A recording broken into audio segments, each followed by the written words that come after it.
for his few words. Floor is yours, Pak Ria. Thank you, Ibu Dia. Good morning, ladies and gentlemen. On behalf of World Athletic ADC Jakarta in South and Southeast Asia, I would like to welcome you all on board for our important webinar. It's very short, but I think this will be support our work in our federation, especially to develop athletics. So special welcome to our speaker today, Dr. Yamasawa and Dr. Diandra, who will guide us, give the presentation for us in the seminar. And Dr. Fumihiro Yamasawa is the chairman of the Asian Athletic Medical Committee, and Dr. Ayu Diandra Sari is one of the members of AA Medical Committee. So thank you very much for Dr. Yamasawa and Dr. Diandra for giving the knowledge to this seminar. And we have actually 63 participants, but I don't know how many now in board. So this have come from 7 countries taking part in this seminar. I think all of you, the people who are responsible on medical department and also coaches, we invite some coaches and also other part in our federation who work to support athletic development in our federation. So scientific and medical support are very important in the federation activities in order to promote healthy development of the athlete, especially for the nutrition. So this will play a crucial role in helping athletes to have optimal recovery or maybe in training, and also providing energy resources to bring them to develop their full potential. So in this 3 hours seminar, I think maybe it's not enough, but I think we will use this time to have the quality discussion during the time. For this reason, this short seminar is very important for us, to our federation, especially for the participant to gain information and knowledge to improve our abilities to apply nutrition support in the field. So I would like to thank the presenter, and I hope all the participants will enjoy this seminar. Thank you very much for joining it, and I would like not too long because the time is very short. So I get back to Ibu Dia to get this seminar. Thank you very much for coming. Thank you very much, Pak Ria Lumintuarso. So we will start with the first speakers, Dr. Ayu Diandra Dewi. Ayu Diandra Sari. And for the participant who would like to ask a question, please kindly write your question on the chat box. So the lecturers will refer to your question after presenting the material. Okay, so if you would, please stay on your video mode, because to give respect to the lecturers. If you don't have any barrier in connectivity, please stay on your video mode. Thank you. The floor is yours, Dr. Diandra.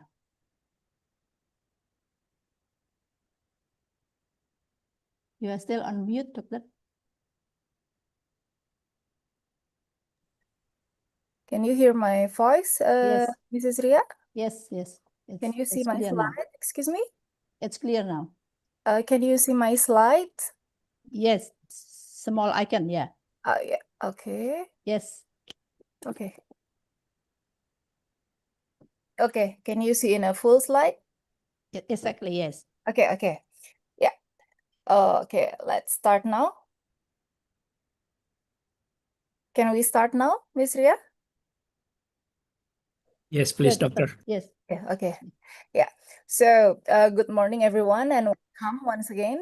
Once again, thank you very much. My name is Dr. Ayu Diandra, and once again, I'm a member of the Asian Athletic Association Medical Committee from Indonesia. And once again, it's truly an honor for me to be here today as the first speaker alongside my senior colleague, Dr. Fumihiro Yamasawa. Good morning, Doctor. And in this seminar organized by BC Jakarta 2025. And today we will be focusing on nutrition for training and competition in athletics. As we know, athletics is an incredibly diverse sport, ranging from short explosive sprints to multi-hour endurance event, and from power throw to highly technical jumps. Its discipline places unique physiological demand on the body, which means there is no one size fits all nutrition plan.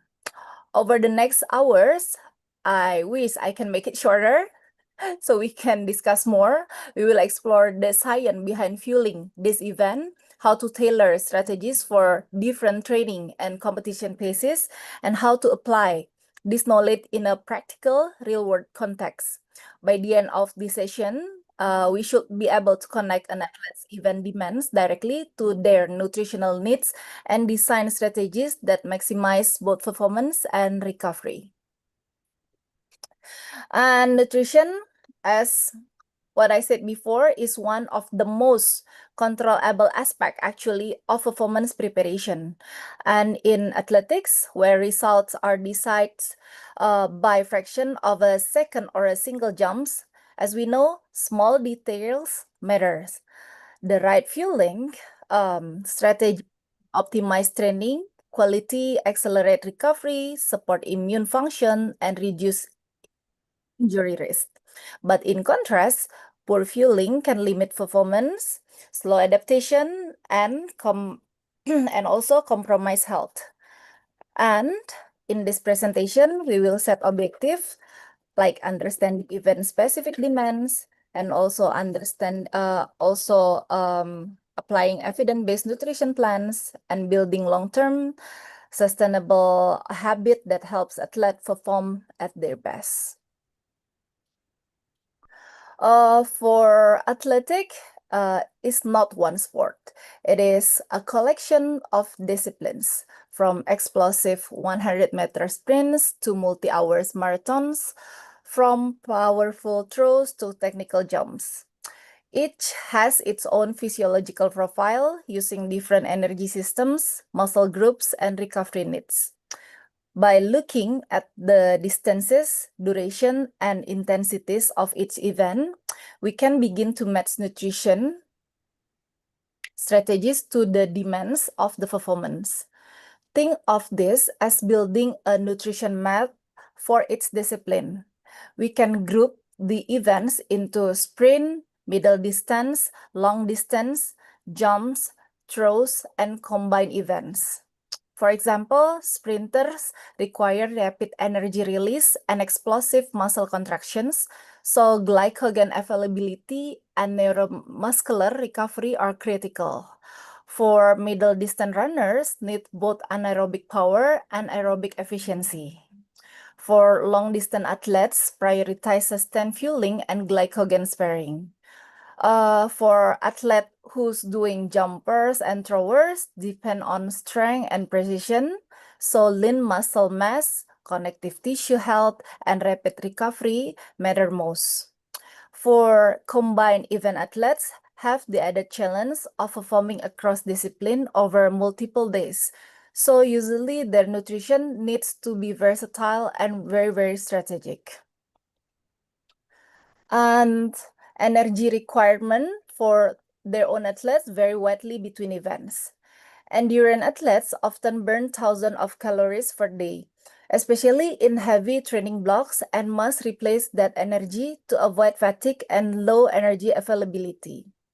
For throwers, you can see on the tables, may have lower overall energy expenditure but higher protein needs to maintain and build muscle mass. Energy intake should also adapt to the training cycle, more during heavy load pace, less during tapering or recovery period. Failure to match intake to expenditure can lead to REDS, or relative energy deficiency in sports, which usually affects to hormones, bone density, and usually to performance. Let's discuss to the macronutrients. When we talk about the speed and endurance, first we can talk about the carbohydrate, because carbohydrates are the primary fuel source that make it possible. For sprinters, glycogen stored in muscles is very crucial for those explosive bursts. Think of it as the quick access energy battery. For athlete who's doing endurance runners, the challenge is sustaining energy over a long period, so carbohydrate availability becomes even more critical. Usually, you can see on the slide in general, the general recommendation range from 5 until 7 gram per kilogram of body weight per day for moderate training, and up to 6 until 10 gram per kilogram for more intense session. Athlete who's doing back-to-back high load days or preparing for long races, we can go as high as 10 gram per kilogram per day. During the carb loading, even 10 until 12 gram per kilogram for 2 days. Based on the research that I found, shows that can improve endurance performance by about 2 until 3%. And during competition lasting more than 60 minutes, usually in race fueling, such as around 30 until 60 gram carbohydrate per hour, usually help maintain blood glucose and delay fatigue. And from some journal, interestingly, for short, high-intensity event, even a carbohydrate malt rinse can trigger neural responses that enhance performance. So the key takeaway that we can take from here is planning the carbohydrate intake based on the type and duration of the event, because fueling right is not just about the energy, it's about unlocking your best speed and the stamina. The second macronutrient that we are going to discuss is about the protein. Protein is the primary building block for muscle growth, repair, and maintenance. For sprinters, it plays a key role in speeding up muscle recovery after high-intensity sessions that cause micro damage to muscle fibers. For throwers, the goal is hypertrophy and strength gains, so their protein needs are generally higher. For runners who's doing the endurance runners, protein usually help preserve lean mass during period of high training volume and also repetitive stress. Daily requirement vary, like 1.6 until 2.2 gram per kilogram of body weight per day for sprinter and throwers, and around 1.2 until 1.6 gram per kilogram for endurance athletes. Time is also a critical point here. Aim for 20 until 40 grams per meal, with key window being post-exercise to kickstart muscle repair and before sleep to support overnight muscle protein synthesis. Top protein sources include lean meats, dairy products like whey and casein, soy, and legumes. Pairing protein with carbohydrates enhance glycogen replenishment and maximize recovery, helping athletes return to training in peak condition. In endurance events like marathons, fats, which is the third macronutrients, plays an important role in conserving glycogen stores. During long races, the body gradually shifts to tapping into fat as a fuel sources, especially in well-trained endurance athletes who have improved fat oxidation capacity. This adaptation helps delay fatigue and sustain performance over extended. Daily fat intake should make up about 20 until 35% of total energy, with a focus on healthy sources like olive oil, nuts, seeds, and fatty fish for their inflammatory and cardiovascular benefits. However, athletes should avoid high-fat meals before competition because they can slow digestion and increase the risk of GI discomfort during the race. The key takeaway here is that fats should be a strategic part of a long-term fueling plan, complementing but not replacing carbohydrates, because carbs remain the primary fuel for high-intensity efforts, but incorporating healthy fats support overall energy balance, recovery, and metabolic flexibility essential for endurance success. Well, just now we just discussed about the micronutrient, but when we talk about fueling athletes, we often focus only about the macronutrient as the essential. But micronutrients are just critical. These are the small but mighty nutrients that can make a big difference in performance and recovery. They support energy production, bone health, and immune function, sorry. Key example include iron, which is essential for oxygen transport. Low iron means fatigue and reduced endurance. Vitamin D and calcium work together to maintain bone strength and support muscle contraction. Minerals like magnesium and zinc, along with B vitamin, play roles in metabolism, nerve function, and tissue repairs. Certain athletes are more at risk of deficiencies, especially usually female athletes who's doing the endurance, those on restricted diets, and athletes who sweat heavily. That's why regular screening, especially for iron and vitamin D, is very crucial in sport like running. Our approach actually should always be food first, encouraging a nutrient-dense diet, and supplements should only be considered when there's a documented deficiency or specific increased need.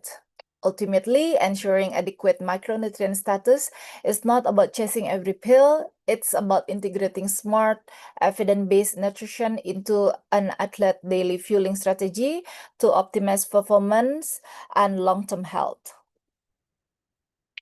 Hydration, as we know, is often underestimated, yet even as little as only 2% body fluid loss can cause measurable drops in performance and increase fatigue. For example, for sprinters, the priority is to hydrate before the race and between rounds to maintain explosive powers. Endurance athletes, on the other hand, need to drink during the race and include electrolytes to replace sodium losses, especially in hot and humid condition, as we know, like in Asia. For combined events like decathlon or triathlon, the strategy is to maintain steady hydration throughout the day to cope with multiple performance. Actually, general guidelines are for pre-event, drink like 5 until 10 milliliters per kilogram of body weight, like 2 until 4 hours before starting. During event, for event lasting more than 60 minutes, take in 150 until 250 milliliters every 15 until 20 minutes. And post-event, replace about 150% of the fluid loss. Weight yourself before and after usually to estimate losses. And also very important to monitoring urine color and knowing your sweat rate are simple yet effective ways to personalize your hydration plan. And think of hydration as an invisible performance booster. You might see it, but it can be the difference between finishing strong and fading in the final stretch. And the off-season for the athlete is the time usually to rebuild, recover, and reset habits. When volume is lower, so energy intake should match this reduced demand. If the goal is to gain lean mass, we aim for a slight calorie surplus with high protein usually. For fat loss, a mild deficit combined with resistant training help preserve muscle. And for recovery, for the athlete, focus on nutrient-dense meal and omega-3 rich foods. Macronutrient targets, usually carbs is around 45 until 55%, the protein 1.6 until 2.2 gram per kilogram, and fats usually 25 until 35%, 25 until 35%, and emphasizing healthy sources, of course. And this is also the moment to address micronutrient gaps, especially iron for the athletes, vitamin D, and also B12, and to experiment with new foods or supplement in the off seasons. By the time preseason begins, the athlete should have a strong nutritional foundation, ready to support the next performance phase. While it comes to sprint specific pre-competition fueling, the goal is to maximize energy availability for explosive power while avoiding anything that could cause discomfort or slow digestion. About 3 until 4 hours before the event, athletes should aim for a high carbohydrate, low fat meal in the range of 1 until 4 grams of carbohydrate per kilogram of body weight. this could be something like rice with lean protein or a bagel with light spread, enough to top up glycogen store without adding heavy fats or fiber that could upset the stomach. If needed, a small snack like 1 or 2 hours before, such as banana or a slice of toast, can help maintain blood glucose. Avoid heavy, greasy, or high fiber foods before the start, as they can cause GI discomfort during warm up or competition. For those who tolerate it well, caffeine at around 3 until 6 milligram per kilogram, taken about 60 minutes before the race, can enhance reaction time and power output. Hydration is also the important key. Bring about 5 until 10 milliliter per kilogram of fluids 2 until 4 hours before, then take a small sip leading into the warm-up. The big takeaway here is fuel the body with quick access strategy, avoid digestive risks, and prime yourself for a sharp, powerful start, especially when multiple rounds are on the schedule. Well, for endurance events, nutrition in the 36 until 48 hours before the race is very, very crucial. Usually in this phase, this is where the carbohydrate loading comes in, aiming for about 10 until 12 grams of carbohydrate per kilogram of body weight per day. This maximizes muscle glycogen store to support long duration performance. On race day, 3 until 4 hours before the start, athletes should have a high carb, low fat, and low fiber meal around 1 until 4 gram per kilogram carbohydrate to provide fuel while minimizing the risk of GI distress. About an hour before the race, an optional light snack like a banana, gel, or toast can top off energy levels. Hydration should start early with 5 until 10 milliliters of fluid per kilogram body weight 2 until 4 hours before, and for hot races, usually adding about 300 until 600 milligram of sodium can help maintain electrolyte balance. Athletes should avoid high fiber, spicy, or dairy-rich food that might cause stomach issues. Lastly, practicing gut training during training sessions is important to adapt the digestive system and reduce GI symptoms on race day, ensuring energy is available when it's needed most.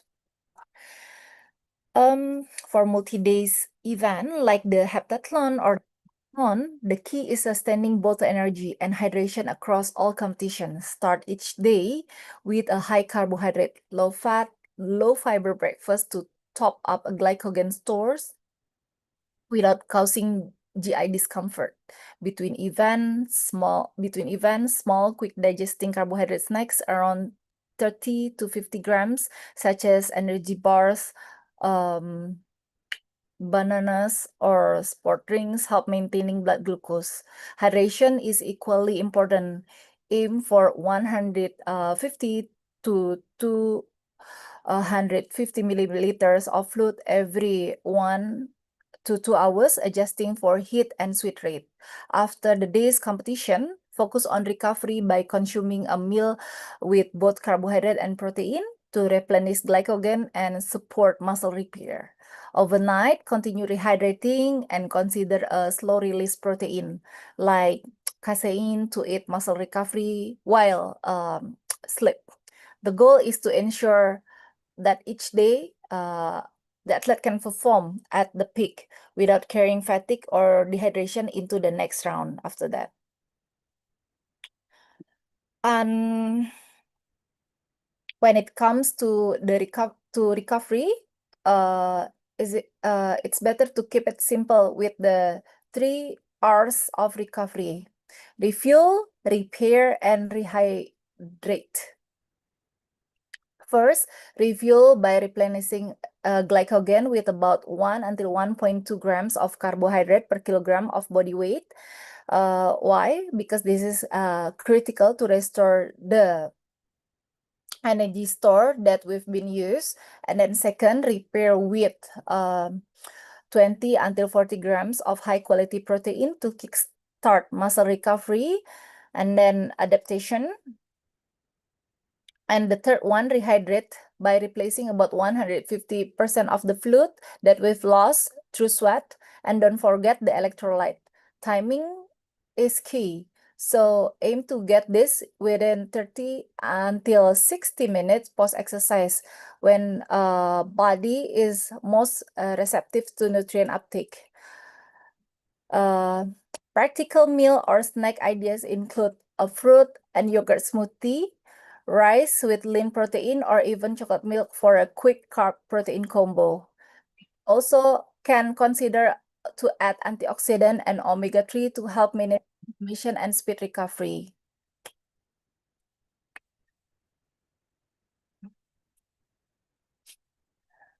And then when it comes to supplement and athletic, we focus only on those with strong scientific evidence. For power event like sprint and throws, creatine can be a game changer. It increases muscle phosphocreatine store, enhancing explosive strength. Caffeine is another proven aid, boosting alertness, reaction time, and sprint capacity when taken in the right dose.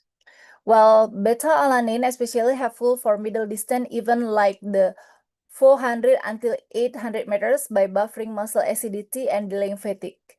For endurance event, dietary nitrates from beetroot juice can improve efficiency by enhancing oxygen use. However, supplements are only beneficial if they are safe and pure.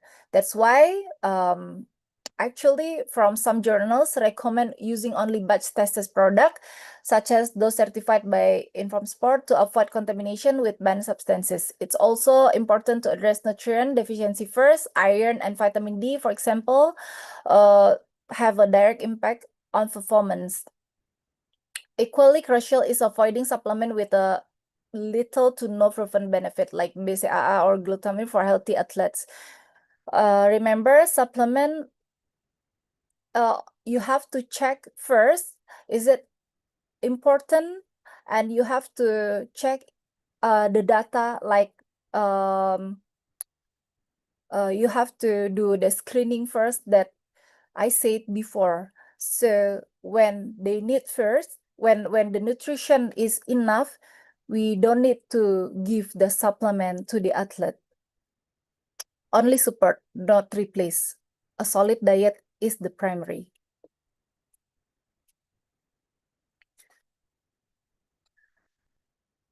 When we're working with athletes who follow specific dietary restriction, the key is ensuring their nutritional needs are still fully met for peak performance. For vegetarian or vegan athletes, specially attention should be paid to vitamin B12, iron, and omega-3 fatty acids, which are often lacking in plant-based diets, including fortified foods, algae-based omega-3, and high-quality plant proteins such as soy, lentils, and legume is essential. For those following a gluten-free diet, whether due to celiac disease or preference, it is important to replace traditional carbohydrate sources with gluten-free options like rice, quinoa, potatoes, and corn while planning carbohydrate timing around training and competition.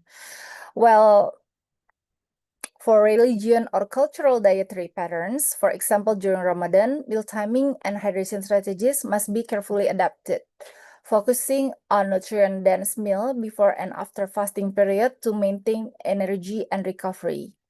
Finally, plant-based athletes may benefit from slightly higher protein target. Based on the journal that I found, around 1.8 until 2.2 gram per kilogram of body weight per day to ensure adequate muscle repair and recovery. Without food planning, any dietary restriction can meet the needs of elite performance. Remember, supplement can help fills the gap, but they should never replace a solid, once again, well-structured diet. Here, let's compare two very different nutrition strategies. One for 100-meter sprinter and one for marathoner.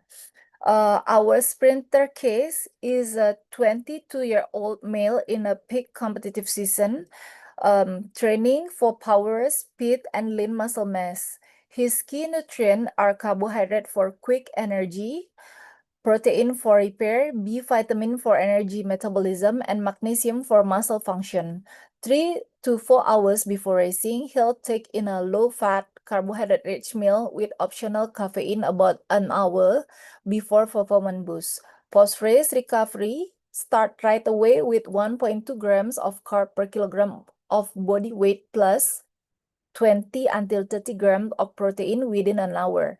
Supplements like creatine and caffeine are used to sharpen explosive performance, and vitamin D is considered if needed. So here, the precision timing is everything. Fueling at the right moment can mean the difference between gold and silver for the second case study is endurance event nutrition. In contrast, our endurance case is a 28-year-old female marathoner running 42.2 kilometers. She's tapering after 100 kilometers of weekly training.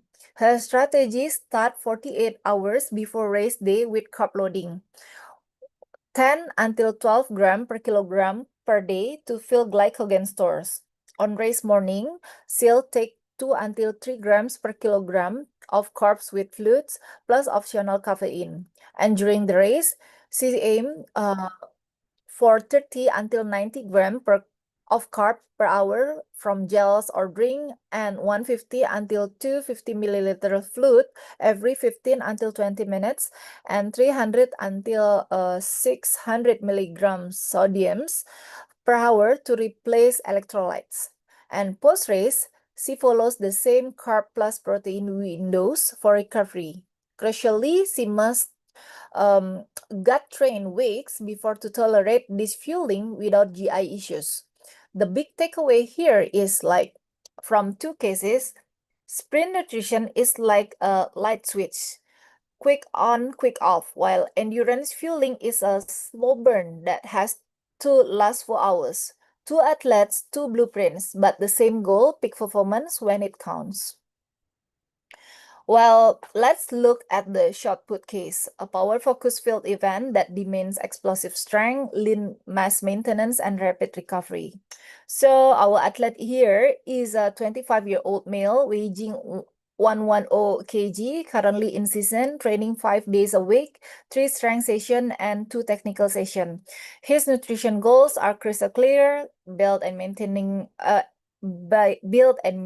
lean muscle, protect joints, and recover quickly between heavy lifting and throwing.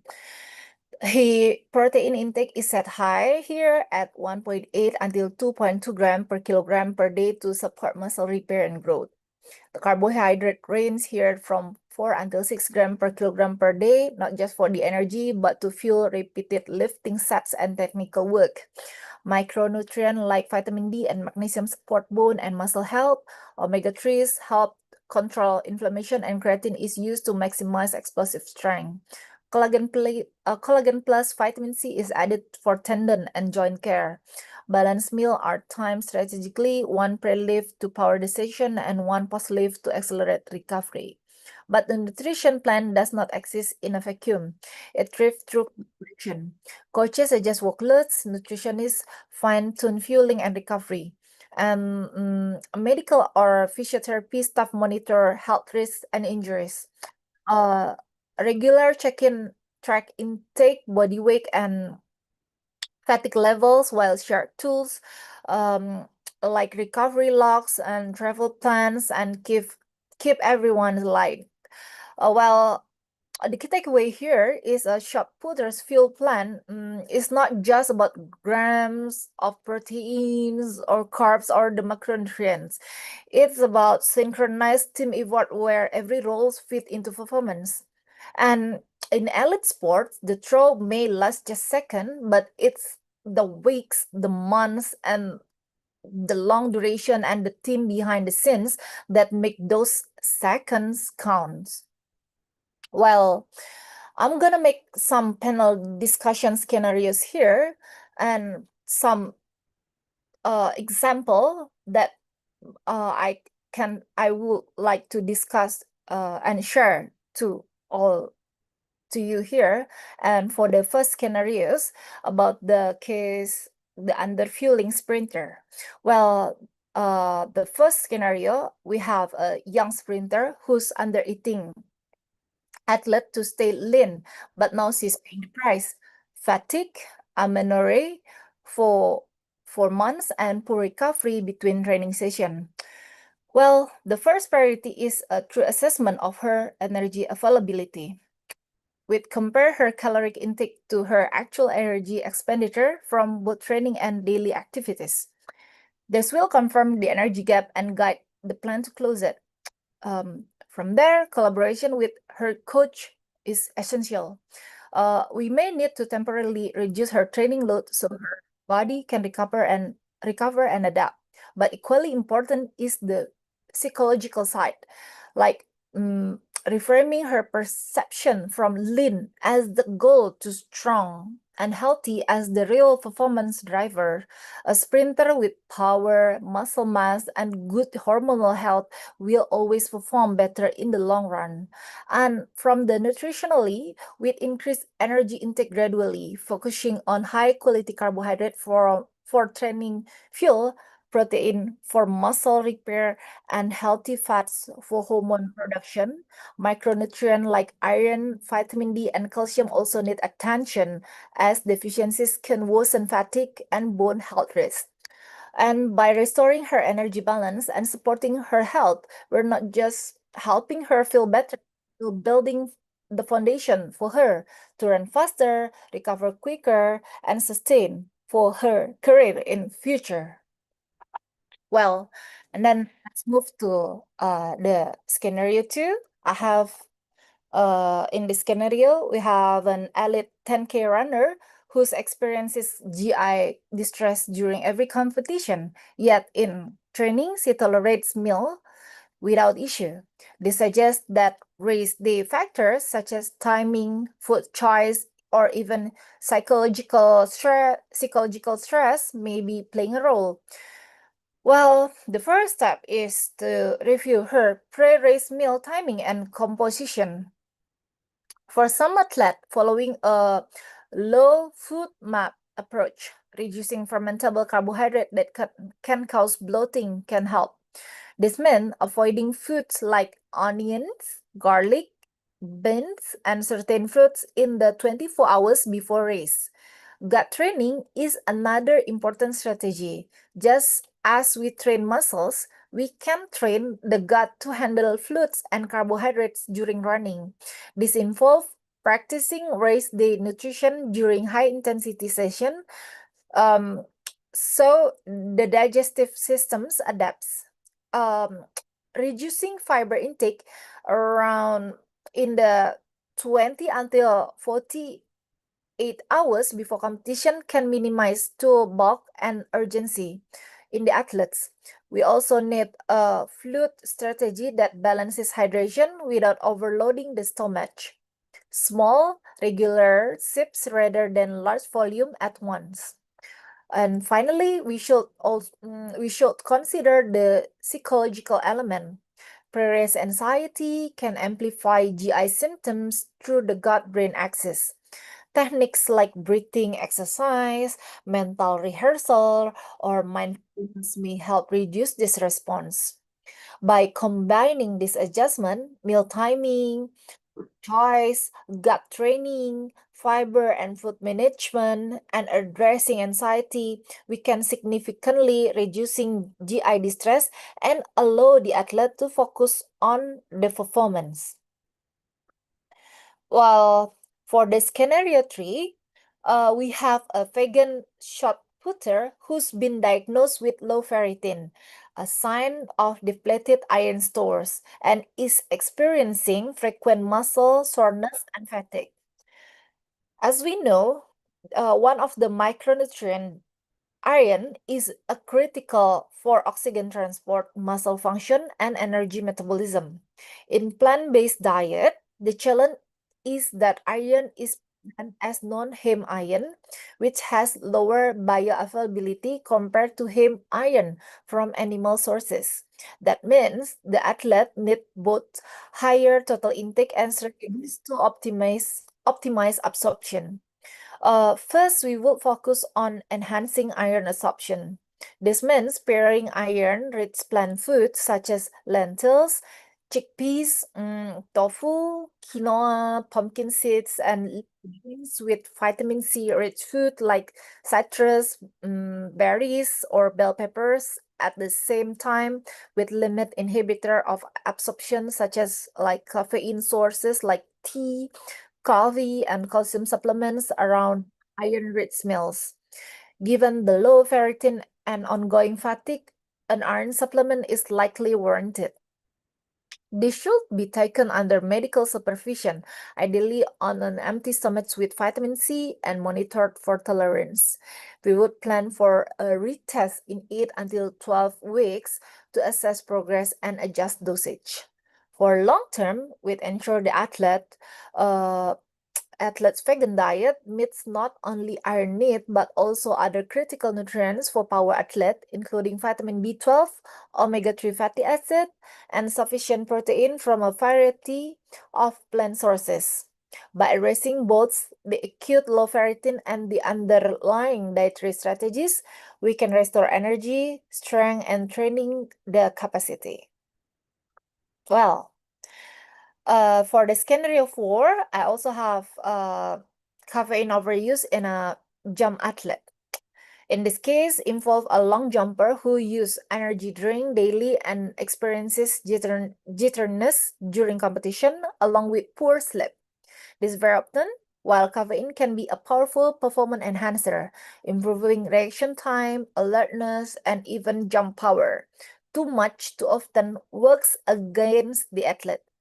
The optimum performance range is usually 3 until 6 milligram per kilogram body weight, taken about 60 minutes before an event. This should be periodized, reserved for competition or key training sessions, rather than used every day. Chronic high intake builds tolerance, reduce the performance boost, and can cause side effects like anxiety, tremors, and elevate heart rate. Poor sleep is a major red flag. Recovery, muscle repair, and cognitive sharpness all depends on quality rest. And excessive caffeine disrupt this cycle. Our first step is to gradually reduce daily caffeine over 1 until 2 weeks to avoid withdrawal symptoms such as headaches or fatigue. We'll also introduce non-caffeine activation strategies like effective warming up, dynamic drills, upbeat music, or bright light exposure to stimulate alertness naturally.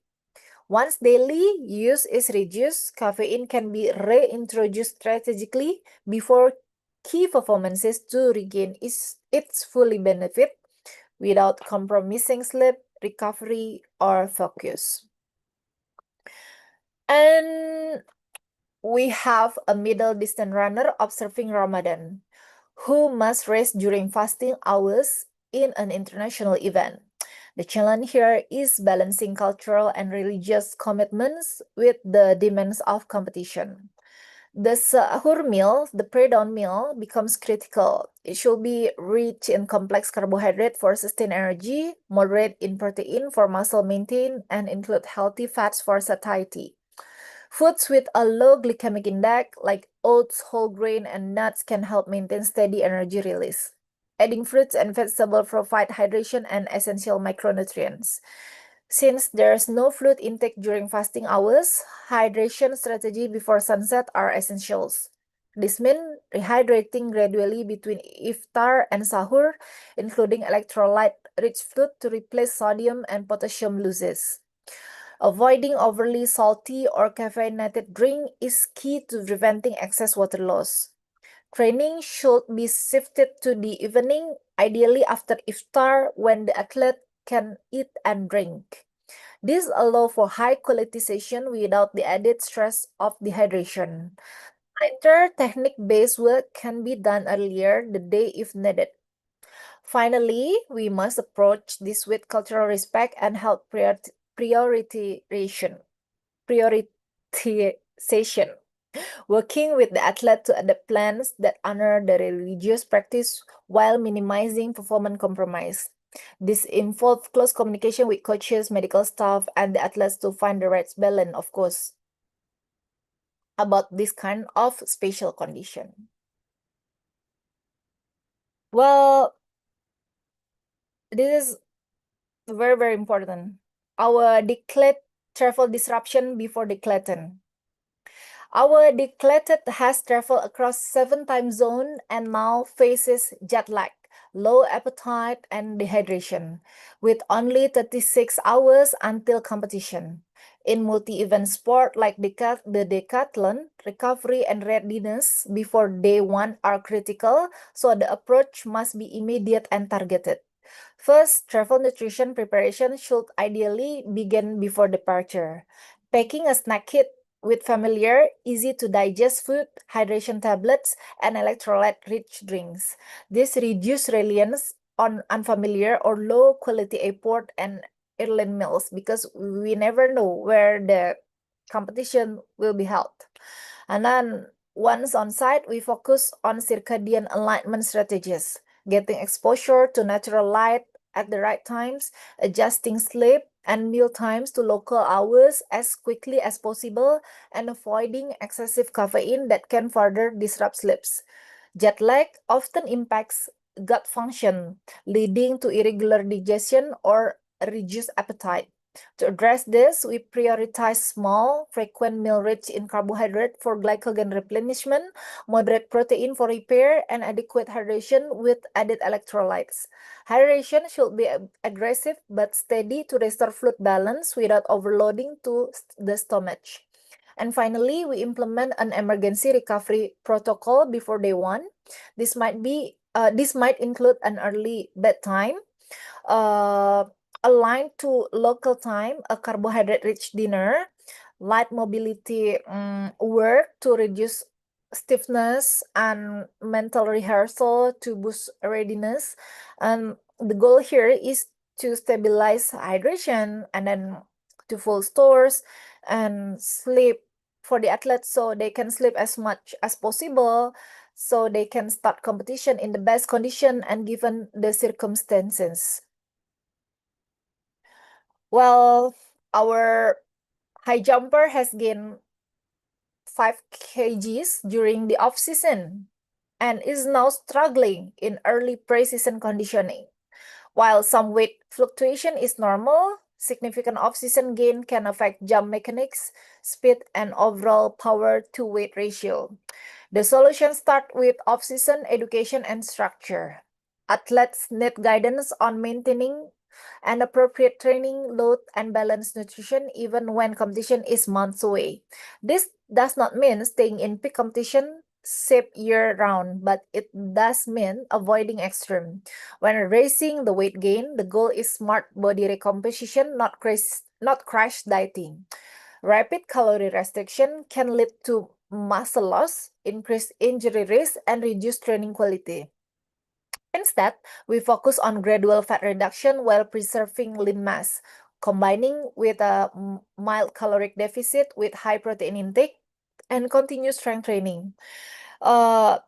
Collaboration is very important with the strength and conditioning coach is essential. Adjusting periodization to prioritize building power and re-establishing movement efficiency will help the athlete to adapt as body composition improve. And finally, progress should be monitored without shaming. Weight is one metric, but so are jump performance, speed, and recovery. The conversation should be focused on optimizing athlete output, not just body image, ensuring the athlete feels supported. That's very important, of course, and motivated through the process. Well, this is supplements calories.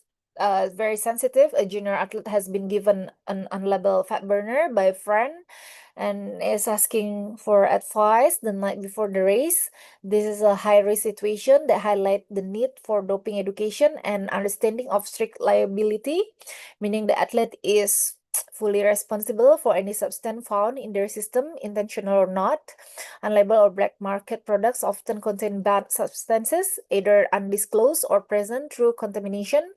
Even a single use could trigger an anti-doping violation, leading to suspension and reputational damage. The safest policy is never not take a supplement that is no batch tested and certified by a reputable third-party program, such as Inform Sport or NSF Certified for Sport. Beyond this immediate case, this is an opportunity to reinforce the team supplement policy. All supplements should be declared, approved, and sourced through verified channel. Education sessions should make it clear that friend, influencer, or online shorts are not reliable for safety.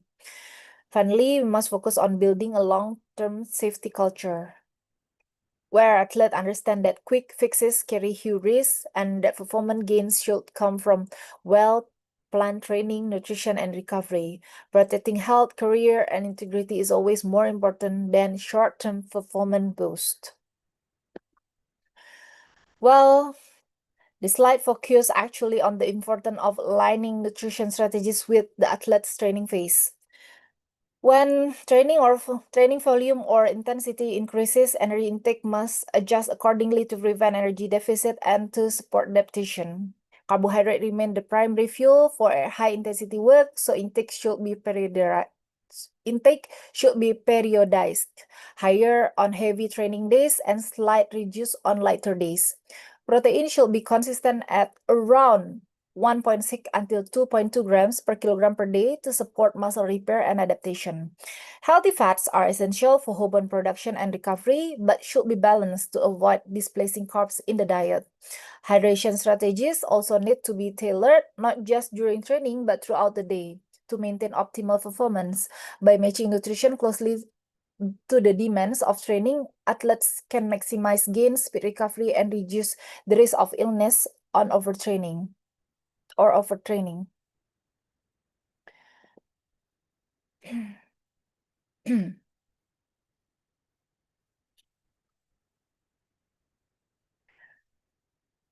And this slide highly focus how psychology and culture influence nutrition in athletic, and why we can just look at nutrients and training schedule in isolation. From a psychological perspective, stress, the need for control, and body image concern can all affect how athletes eat.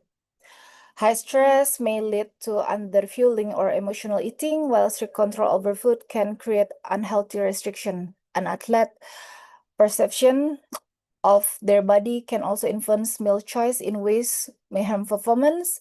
And from cultural perspective, factors like religious fasting, traditional belief, and the importance of family meal can strongly shape eating patterns. If we ignore this, our plans may be impractical or cultural insensitive. And then that's why it's important to include familiar food in performance nutrition plan, so the athletes feel comfortable and it's more likely to follow them. And we should collaborate with a sports psychologist to address mindset, motivation, and food-related anxieties. And the key here is to practice flexible fueling, not a rigid diet. And we must also respect the athlete cultural background.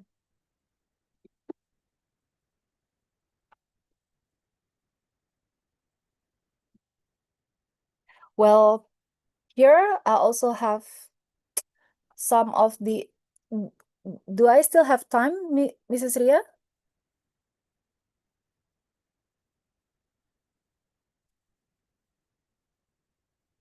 Excuse me? Yes, I think you have still time to Okay. walk in the group, right? For the participant. Okay. Okay, maybe I'll discuss a bit more. Maybe some of the insight from the elite athletes. I have a bit more from the Eliud Kipchoge. Is widely regarded as the greatest marathon runner of all time. As we know, he is a two-time Olympic champion, and the first human to run a marathon is under 2 hours. Albeit in a controlled condition, his success is not just the result of exceptional talent and training, but also meticulous attention to his nutrition and recovery strategies. His nutrition approach reflects the demand of marathon running. We can see here carbohydrate-centric fueling to maintain glycogen store for sustained high-intensity pace. And in training, he incorporated high-carb session and occasional low-carb runs to improve metabolic flexibility. Simple, cultural, familiar food like ugali, rice, beans, vegetable, and tea, ensuring his diet is both practical and sustainable in his Kenyan training camp environment. Hydration and in refueling are carefully rehearsed. He consumed carbohydrate drink and gels at planned intervals to maintain blood glucose and delay fatigue. Perhaps most importantly, his mindset mirrored his nutrition philosophy, discipline, simplicity, and consistency. He followed routine he is tested in training, never leaving anything to chance on race day. We can learn traditional diet can be performance optimizing when structured around carb and consistent intake, and gut tolerance come from daily repetition of race fueling strategies. And from Alexan Felix, he's a sprinter here. We can see her nutrition style is plant-based diet.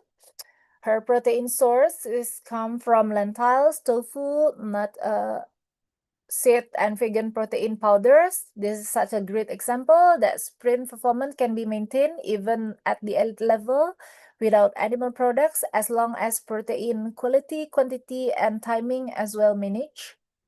She also focused on anti-inflammatory food such as turmeric, ginger, berries, and leafy greens to help manage muscle soreness and joint stress. This is particularly important for sprinters with long careers who need to recover quickly between intense training. And for pre-race, he option for low-fiber, high-carbohydrate meals to maximize glycogen store without causing digestive issues. Her supplement routine includes vegan, omega-3, vitamin B12, and iron to recover potential gaps in a plant-based diet. And for hydration is structure, daily water target plus coconut water post-training. For fluid and electrolyte replacement. And what we learned here is plant-based diet can support sprint performance if protein quality and energy availability are well planned. And the takeaway here is that the plant-based diet can fully support high-intensity sprinting if carefully planned, and that managing inflammation through both diet and sleep can be key to care longevity. Well, Ashton Eaton, Dick Clayton from USA. Eaton's approach was periodized nutrition. On sprint and power training days, his focus was on high protein for muscle repair and moderate carbohydrate to fuel explosive work. On endurance training days, the balance shifted. High carbohydrate intake become the priority to sustain longer aerobic session. And during competition, where decathletes perform multiple even back-to-back, he relied on portable snacks like bananas, sport drinks, and protein bars between events. This provided quick energy and maintained glycogen levels without heavy digestion. Importantly, these foods were always tested in training to avoid surprises on even day. For recovery, Eaton used protein shakes immediately after training session, along with omega-3 supplements to reduce inflammation and a multivitamin to recover any micronutrient gaps. He paid particular attention to vitamin D and iron, both critical for muscle function, recovery, and endurance capacity. The big takeaway here is that multi-event athletes must adjust their fueling day by day according to the training stimulus. And competition snacks must be both practical and tested in advance for tolerance and timing. And we also has Yulima Rojas, the world record holder and Olympic champion in the triple jump, blend her cultural roots with evidence-based sport nutrition. Her daily diet is Mediterranean inspired but incorporate with Venezuelan staples like fish, rice, beans, cassavas, fresh fruit, and olive oil. This combination ensures a balance of lean protein, complex carbohydrates, healthy fats, and micronutrients. For jumping events, tendon and joint health are very critical. Rojas focus on nutrients like calcium and vitamin D to maintain bone integrity and collagen, paired with vitamin C before lifting to support tendon resilience and repair. These targeted strategies help her withstand the high forces generated during takeoff and landing. Protein timing is deliberate. She prioritizes intake right after lifting and jump-specific training to accelerate muscle recovery and adaptation. This helps maintain explosive power across the long training session. Her supplement strategy includes creatine for power output, collagen peptides for connective tissue support, and vitamin C to enhance collagen synthesis. Hydration is carefully monitored by checking body weight and urine color before and after session to ensure she's not starting training in a dehydrated state. And from Rojas, the key takeaway here is that cultural food patterns can fully support elite performance in power-based sport as long as nutrient needs are met and specific demands like tendon health for jumpers are addressed proactively. Well, athletes often face barriers that can disrupt their nutrition strategies, and this slide focuses on how to overcome them with practical solution. Like for travel, the key is to pack essentials, carbohydrate drinks, gels, and dry staples, so athletes are not dependent on unpredictable food availability at airports, hotel, or venues. When appetite is low, especially before early morning sessions or after intense training, liquid meals like smoothies or recovery shakes are easier to consume. Fueling the night before can also ensure glycogen store are topped up even if the next morning intake is small. For a busy lifestyle, portable meals and snacks are a game changer. Think energy bars, nut butter sachet, and pre-cut fruit, allowing athletes to meet nutrition needs despite tight schedules. And finally, when the food environment is limited, such as in a cafeteria or a hotel buffet, the athlete should learn how to adapt, using the best available option to meet micronutrient target and timing. And the takeaway here, plan, pack, and pivot. Flexible strategies create consistency, and consistency is what support peak performance in the long term.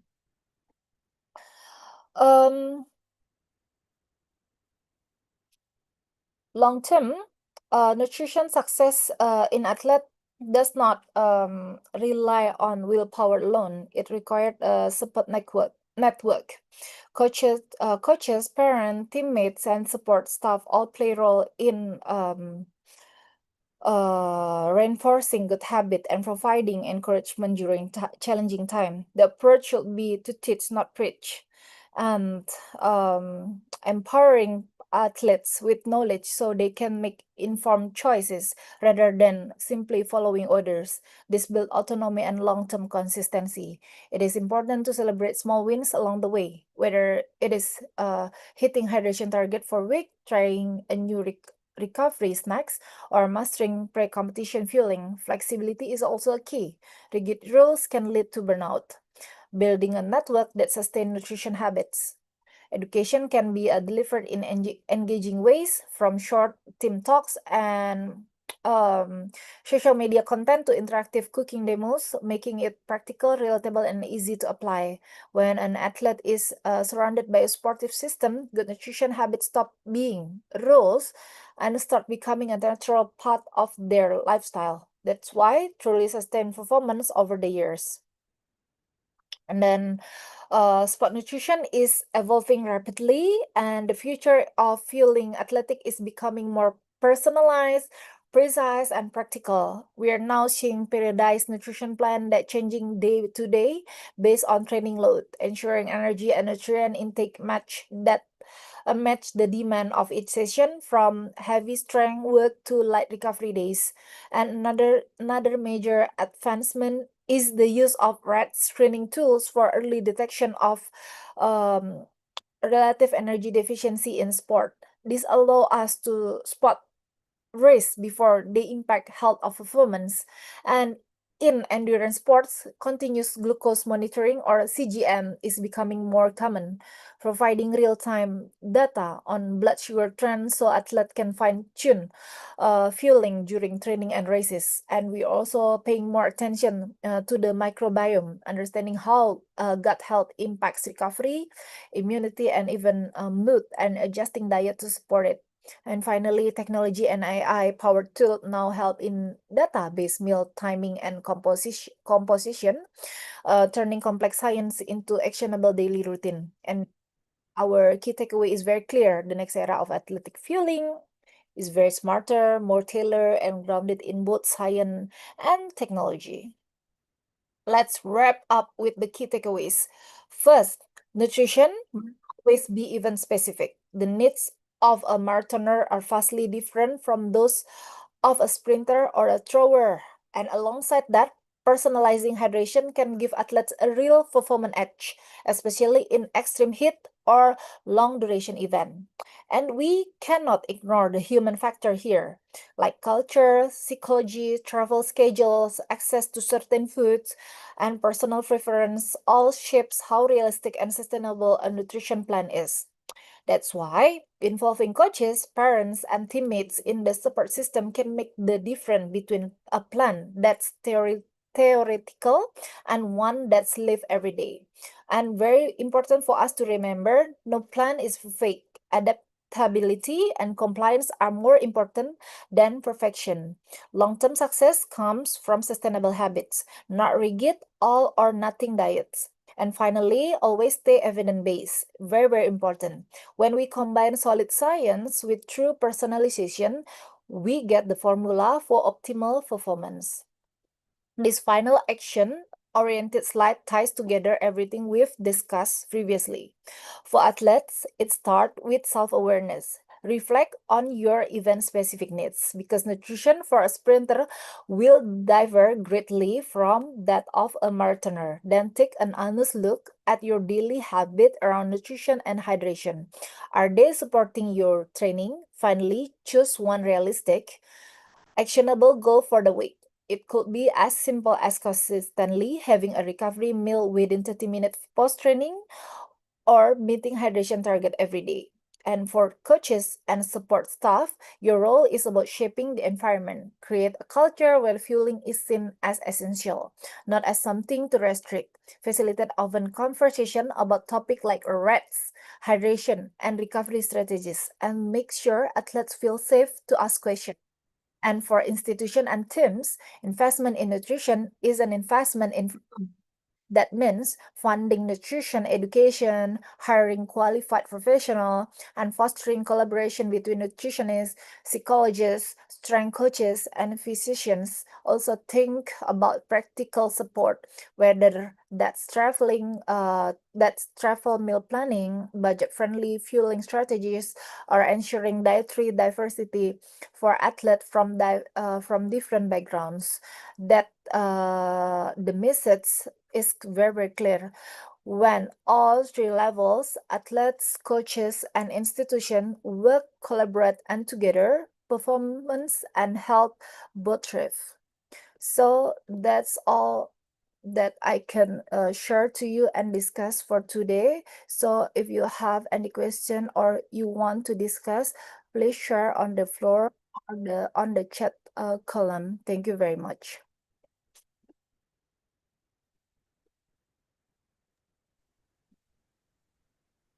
Yes, Dr. Diandra, we have a first chat. Not first chat, I mean first question from Kinsang Dorji, Mr. Kinsang Dorji Bhutan.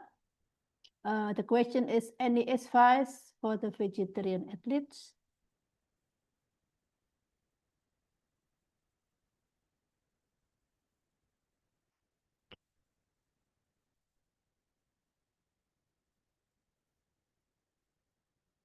Hello, Dr. Diandra. There is a question on the chat box from Kinsang Dorji from Bhutan. The question is, any advice for vegetarian athletes? What kind of advice? Sorry, I don't understand the advice.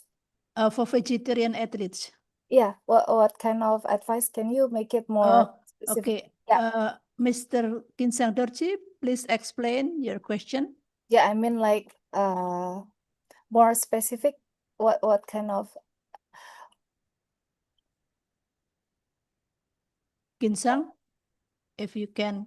If, Uh, Miss Ria, yeah. may I maybe can you collect all the question maybe after first and second speaker and then collect all the question maybe. Oh, Nice. okay. So there will be a special time after the presenting. Okay. So we keep this question later on the second session. Yeah, maybe it's gonna be more convenient. What do you think, Miss? It's Miss- okay. Yeah. Yeah. It's okay. Okay. Okay. Okay. I So need to drink first. yeah. So maybe we have a rest for 5 minutes.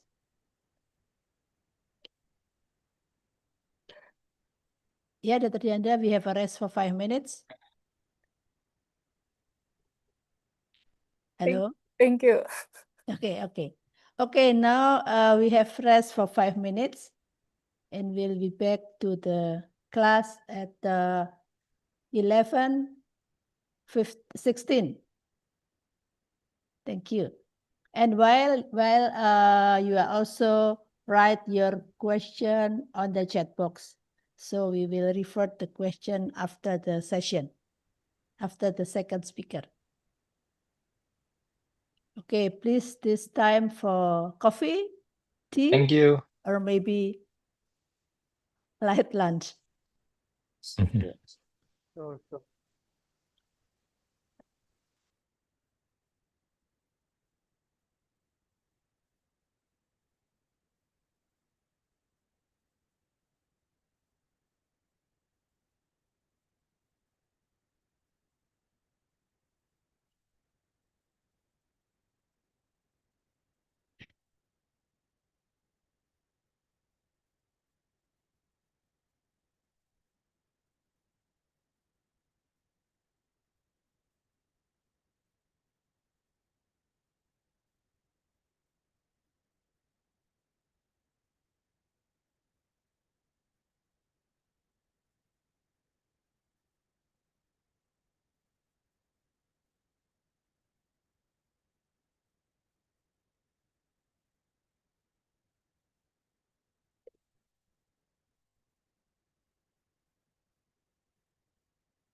Ms. Ria, Yeah, can I prepare the presentation now? sure, Dr. Okay, Ramasamah. thank you. Thank Yes. you.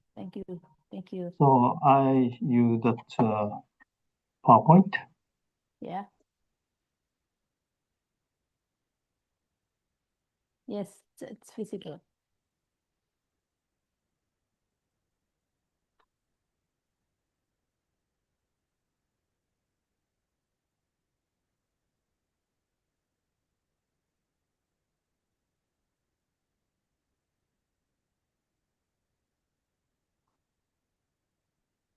Do you see this right?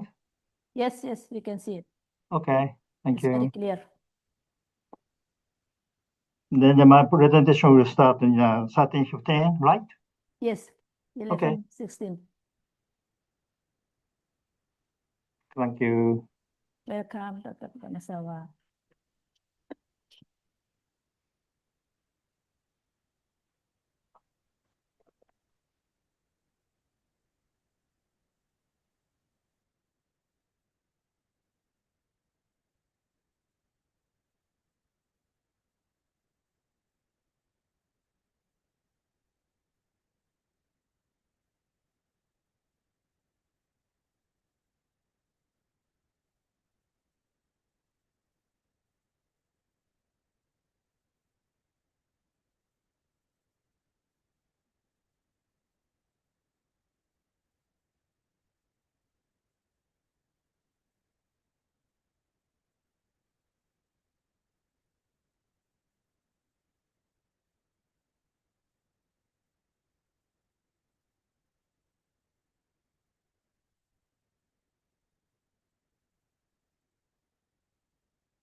Okay. Now it's 11:16. So Dr. Yamasawa may start with his presentation. Dear participants, please on your video mode. Thank you. The floor is yours, Dr. Yamasawa. Can I start? Yes, please. Okay, thank you very Floor is much. yours. Thank you very much. Hello, everybody. My name is Fumihiro Yamasawa, and I might have met some of you before at the Asian athletic competitions. It is my great pleasure to do a presentation to the Asian friends concerning to the sport nutrition, but please keep in your mind that I am not a specialist for nutrition. However, as I have long been the medical committee member and the chairperson of the Asian Athletics and also the Japanese Athletic Federation, we had a lot of discussion about sport nutrition. Today, I have prepared two topics. The first one is the nutritional periodization and chrononutrition. And this topic is very challenging and very interesting to study. And the second one is the supplement use among athletes. There are many contaminated supplements in the world. You must have experienced some problems before. As Dr. Deandra gave us a very practical and then very useful information. My presentation today is a little bit conceptual, especially for the first one. Okay, so that I will talk about 70 minutes, and after the talk, it will be the open to the question.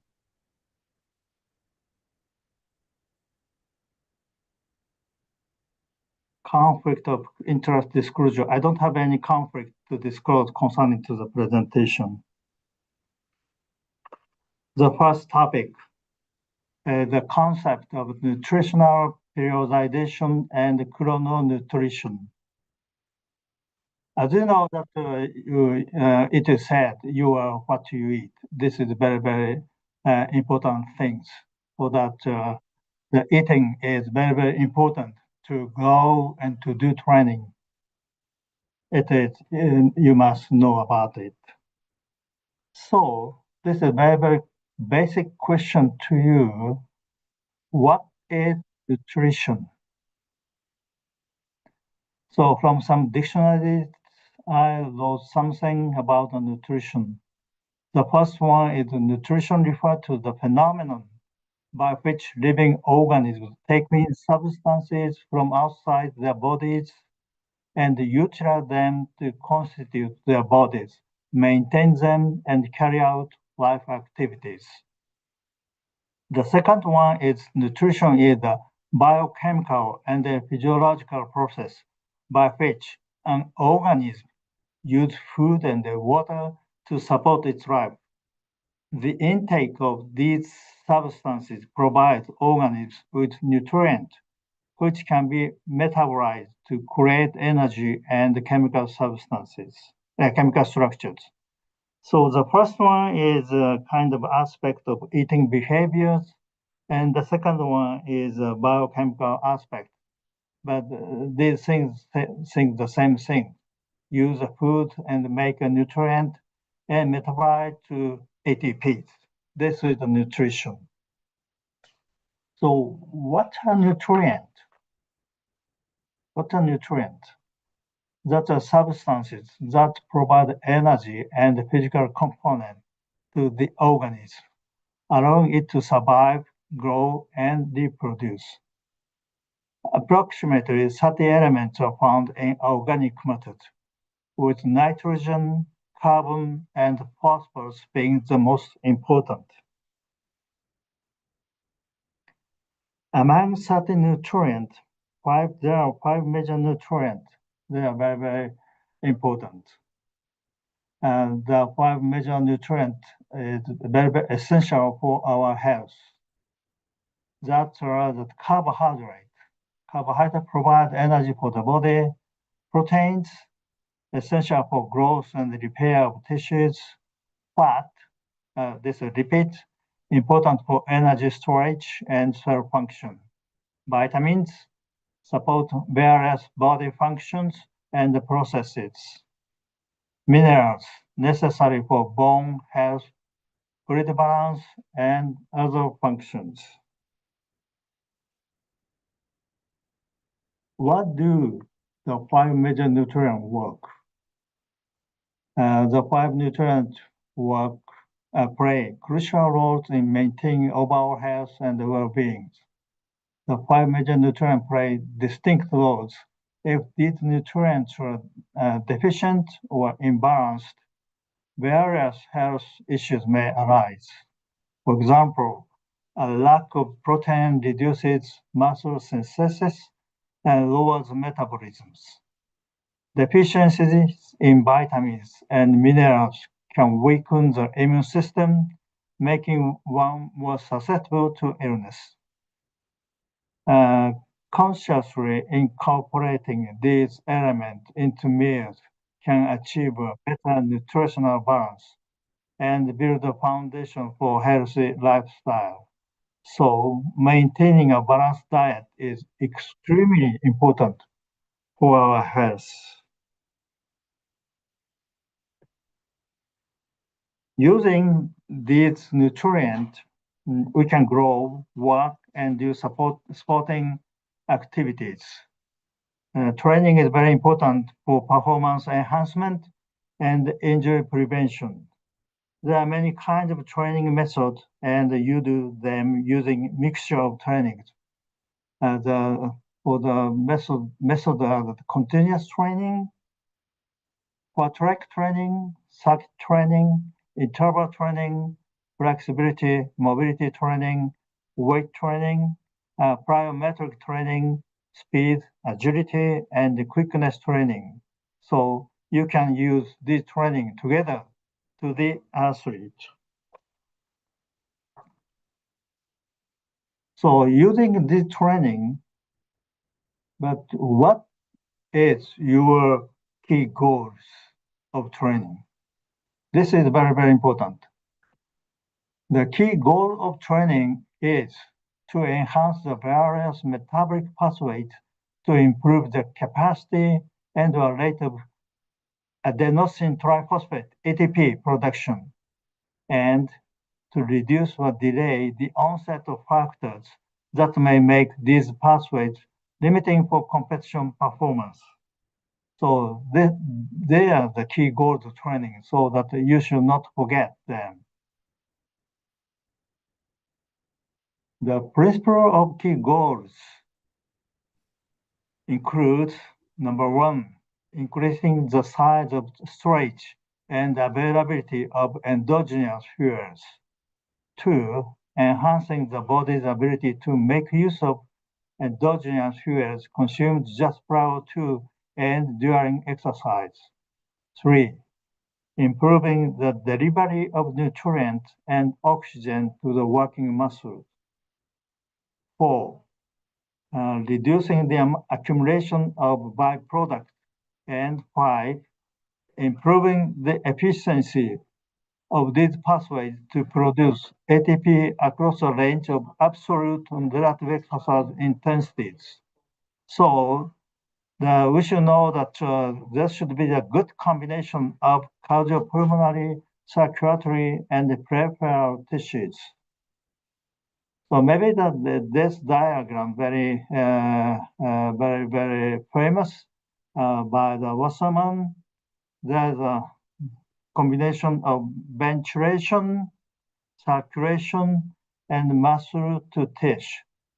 To the left, transport of oxygen and nutrient. And then the mitochondria can make the ATP. To the left, transport of carbon dioxide and byproduct to lungs and to any other tissues. So this is very, very important diagram for the key goals of training. So these gears should turn effectively to produce ATP in working muscles and to remove byproduct from muscles. You know that ATP is a chemical energy storage. And then without ATP, we cannot move. We cannot do anything. So that ATP production, effective ATP production is very, very important. So that using these gears should be very, very important.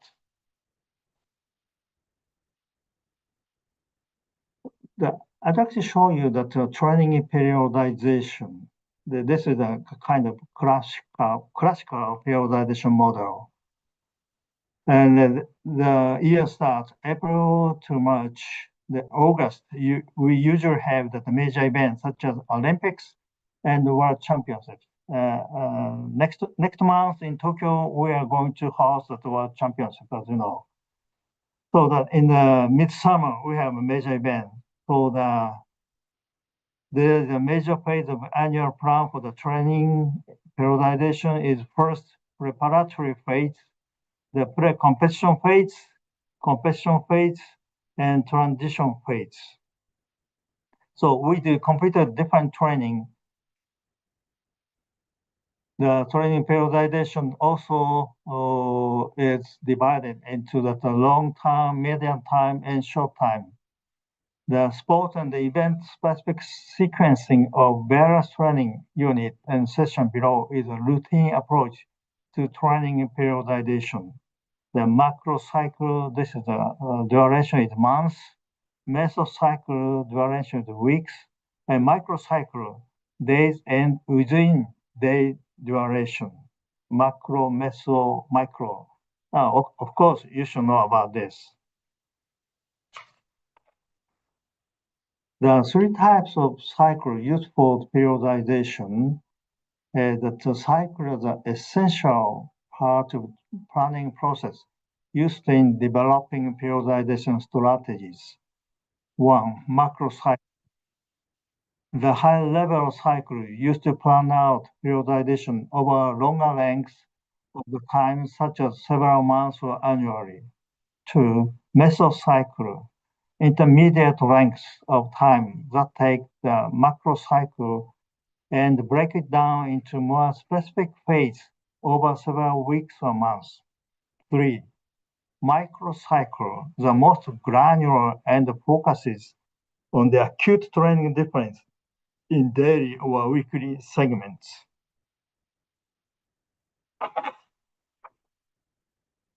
So why is periodization important?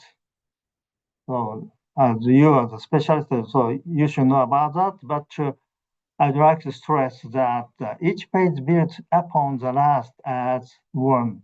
The physical and the metabolic adaptation occurs. Two, the working capacity improves. Three, the body prepares for higher intensity and loading in training. Four, injury prevention by managing training load and incorporating recoveries. These techniques can be leveraged in numerous ways to develop a more sport-specific and individualized plan to meet client goals. Athletes can attain the desired readiness to perform optimally for targeted events on demand. So I have talked about training periodization and such kind of practice load and nutrition needs completely different in each phase. So that a periodized training needs a periodized nutrition. The definition of periodized nutrition is the planned, purposeful, and strategic use of specific nutritional interventions. One, to enhance the adaptations targeted by individual exercise session or periodic training phase plans. 2, to obtain other effects that will enhance performance in longer terms.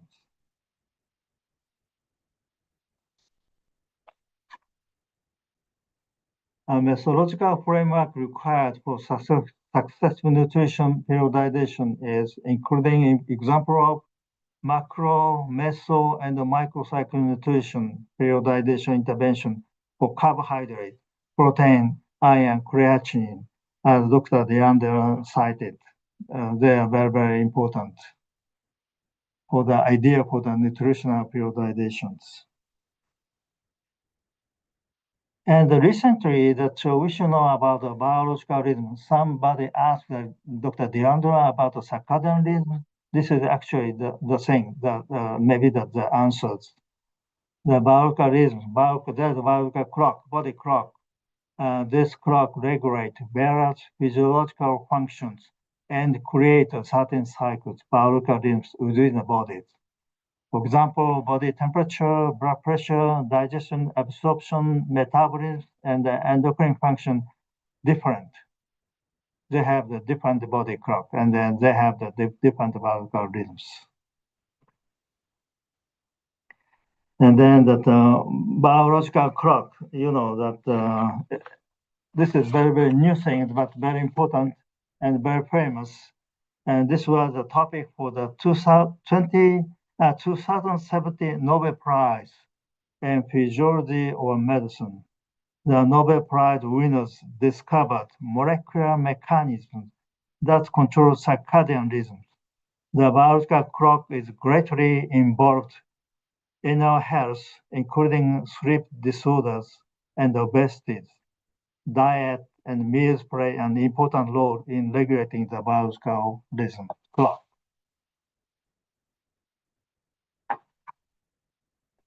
The biological rhythms that occur on weekly basis, and monthly basis, and annual basis. Weekly basis is such as weekday, weekend difference. Maybe that you wake up early in the weekdays and then weekend you get late, so that there should be some kind of differences. And monthly basis, for such as the menstrual cycle in ladies, and the annual basis, such as seasonal changes. The circadian rhythms. Among the periodic phenomena that occur at various time units, year, month, date, hours, minutes, seconds, and milliseconds, circadian rhythm approximately 24-hour cycles are closely associated with many physiological functions.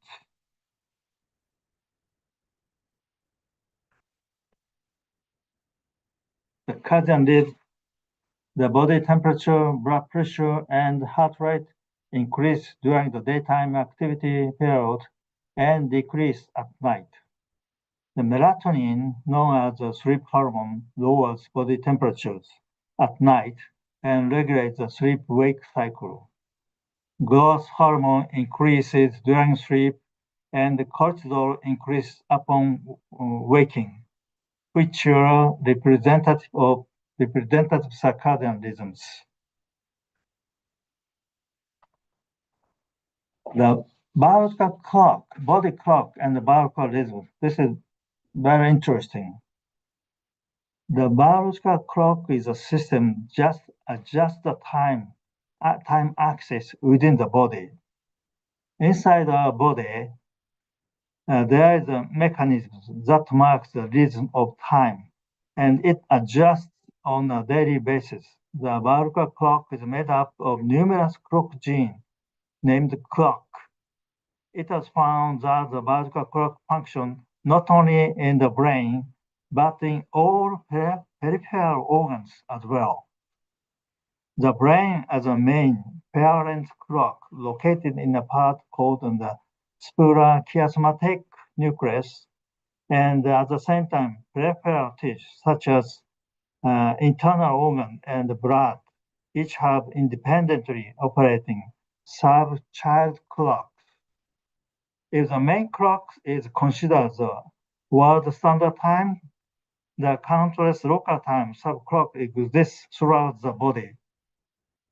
When the hands of the biological clock go away, it has been found to lead to metabolic disorders such as sleep disorders, depression, obesity, and diabetes, as well as immune and allergic diseases, even on the onset of cancer. So the same thing as written in this slide, the central clock located in suprachiasmatic nucleus, and there are so many peripheral clocks, and each peripheral tissue have the clock, the liver, small intestine, and muscles. The central clock synchronizes the circadian rhythm to the 24-hour cycle based on light information from the retina and regulate the peripheral clocks.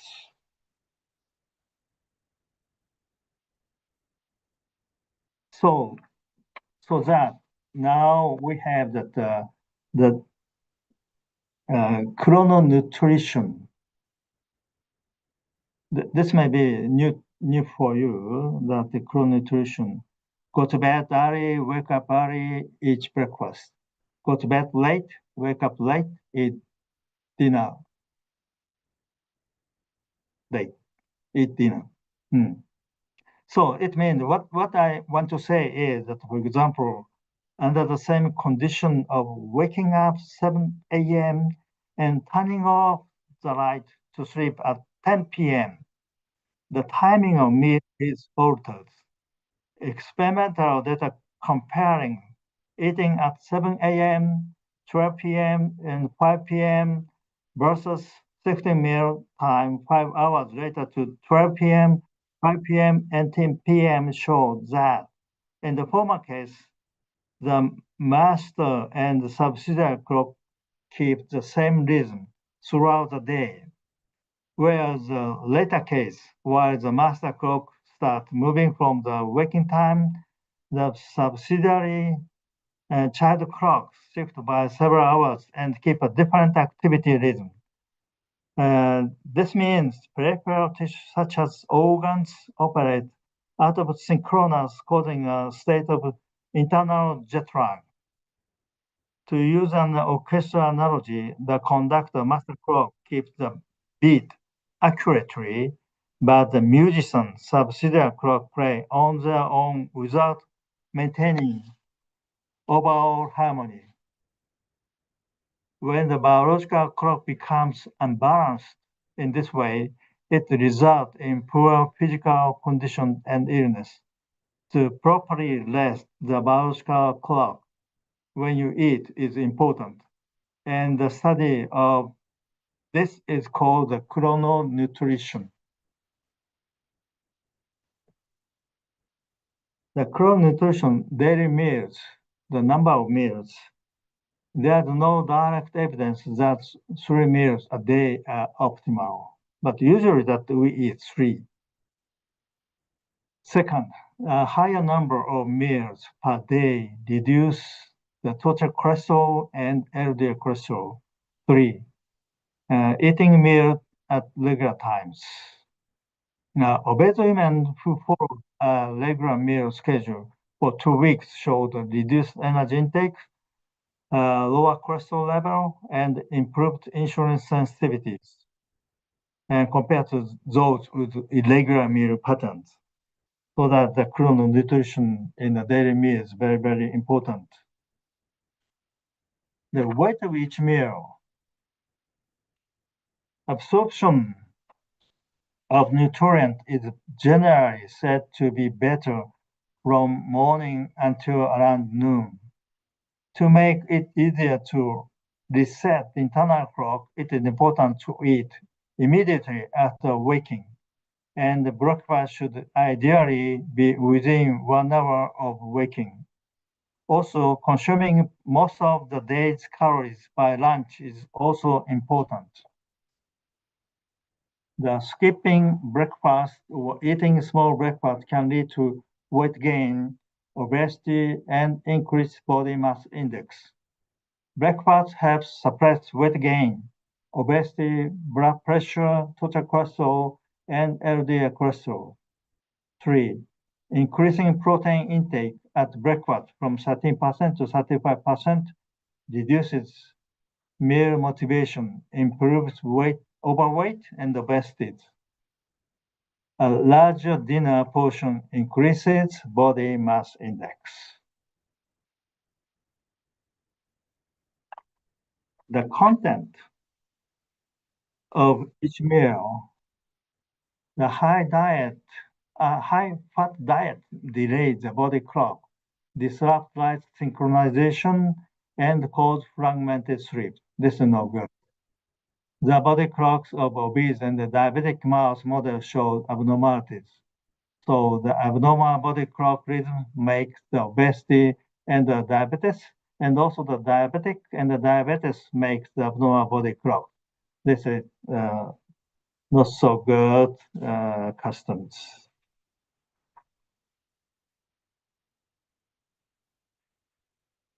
So we have talked about the chrononutrition, and chrononutrition may be related to the exercise, so that there is some kind of science for the chrono exercise science. The chrono exercise considers the interaction between the body clock and exercise sports. From the perspective of the body clock acting experience science, high-intensity exercise affect body clocks. This is attributed to higher secretion of glucocorticoid and noradrenaline, which are also related to stress and the post-exercise condition. It has been shown that the morning exercise and the exercise advances clock gene expression rhythm, while evening exercise delays them. Therefore, caution is required, as exercise at night or before bedtime may delay the body clock and interfere with sleep onset. So now that maybe that you can think about the application of chrononutrition to sports settings. Yes. The relation between the biological clock and the sports is the circadian rhythm of sports performance. Sports performance reaches its maximum in the evening in relation to the circadian rhythm of the body temperatures. Oxygen uptake and heart rate during exercise are lower in the evening, and the subjective exercise intensity is also lower in the evening. These results suggest that the fatigue during the transient exercise is less likely to be felt in the evening compared to the morning. There's a relationship between the morning type and the evening type and the sports performance.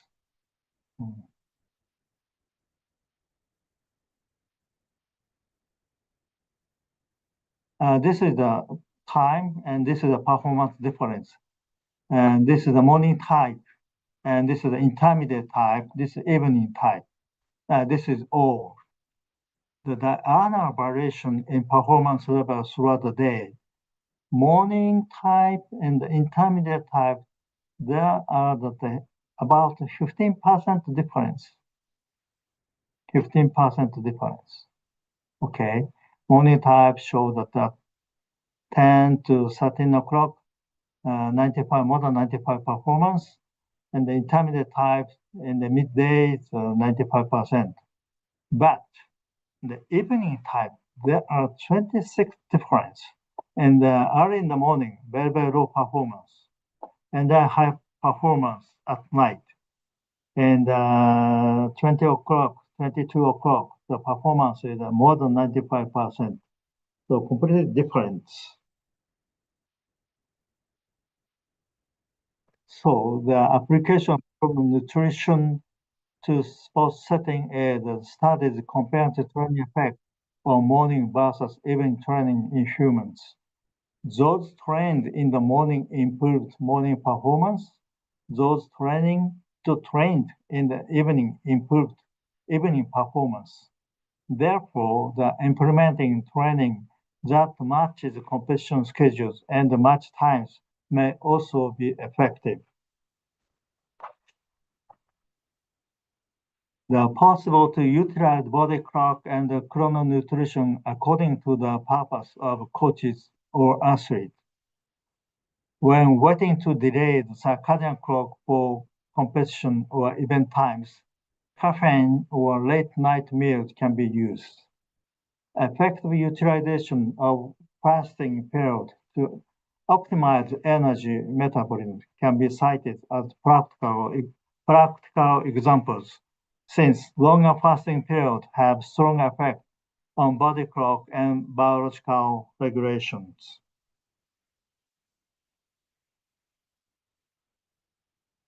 This is a summary for the first topic.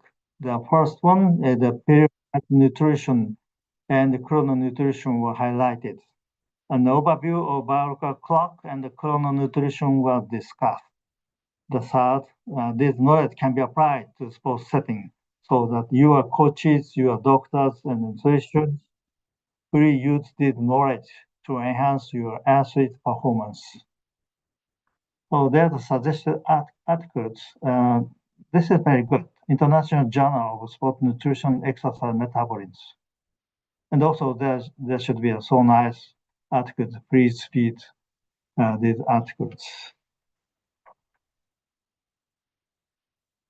Okay, so I'd like to change to the supplement use among athletes. Okay, the subtitle is health literacy among athletes and coaches. As you know that 2007, there is IAAF consensus statement on athlete nutrition.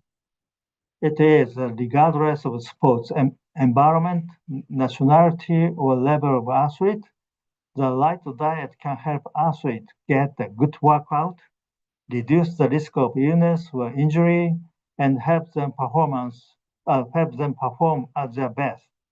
Athletes should consume a variety of food and get the necessary amount of energy, carbohydrate, proteins, lipids, vitamins, minerals, and other important components.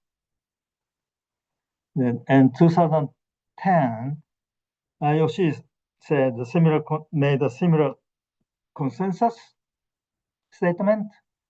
It says that if you get the right amount of energy from the many types of foods that are normally available, you can get the carbohydrate, proteins, fat, and micronutrient you need for training and competition.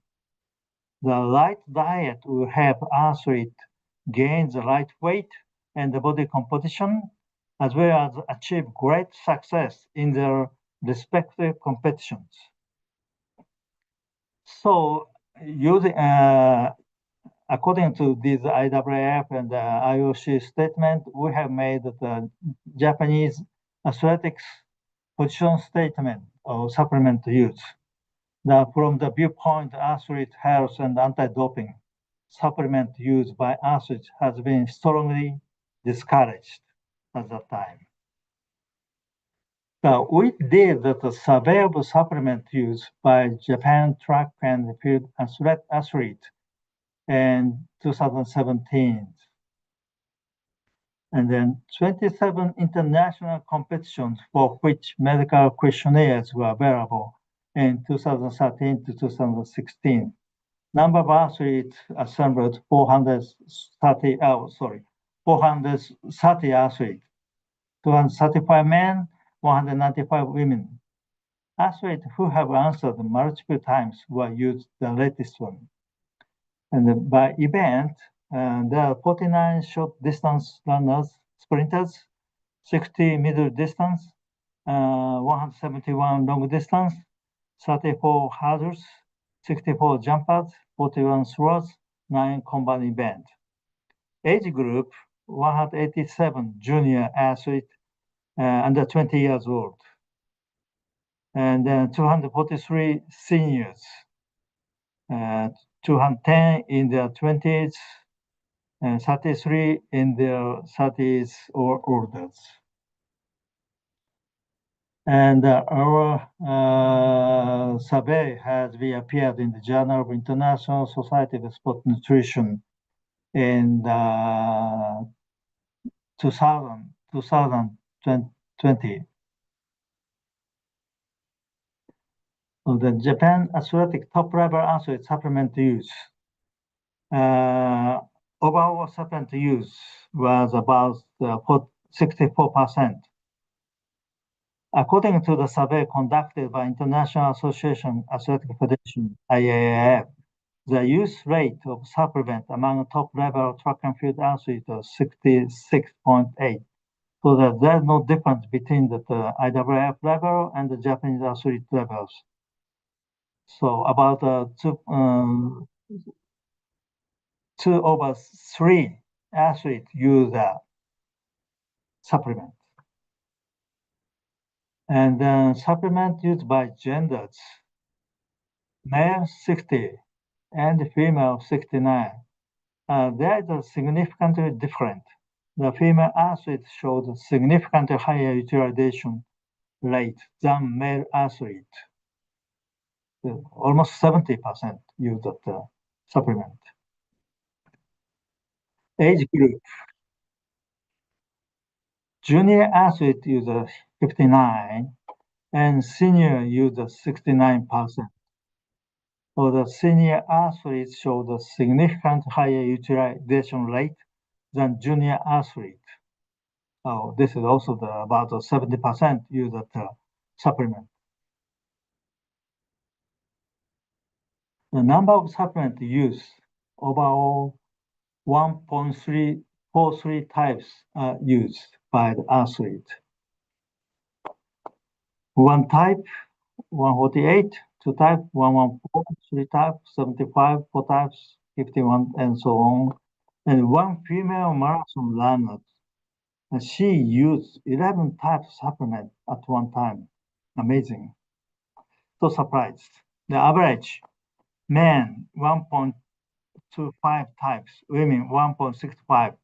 The women use more, and junior 1.04, and senior 1.73 types. The completely that's a significantly higher in women than men, higher senior than juniors.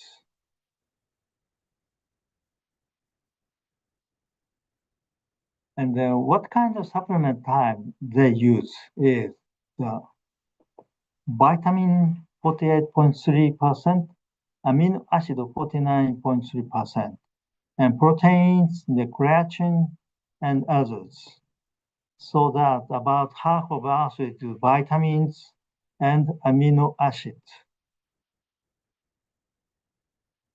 So that we know the fact that many athletes, including junior athletes, use many types of supplements at that time. So that we should review our position on supplement use. And our response was that the result realized us that the supplement use could not be controlled by the federation, but the education and information of the supplement use should be strongly conducted both on athletes and their coaches. This was also stressed by Dr. Deandra's talk today. So, and then that we did a lot of meeting, lot of seminars, lot of education to the athletes and the coaches. This is an anti-doping booklet, but we did a nutrition seminar to the athletes.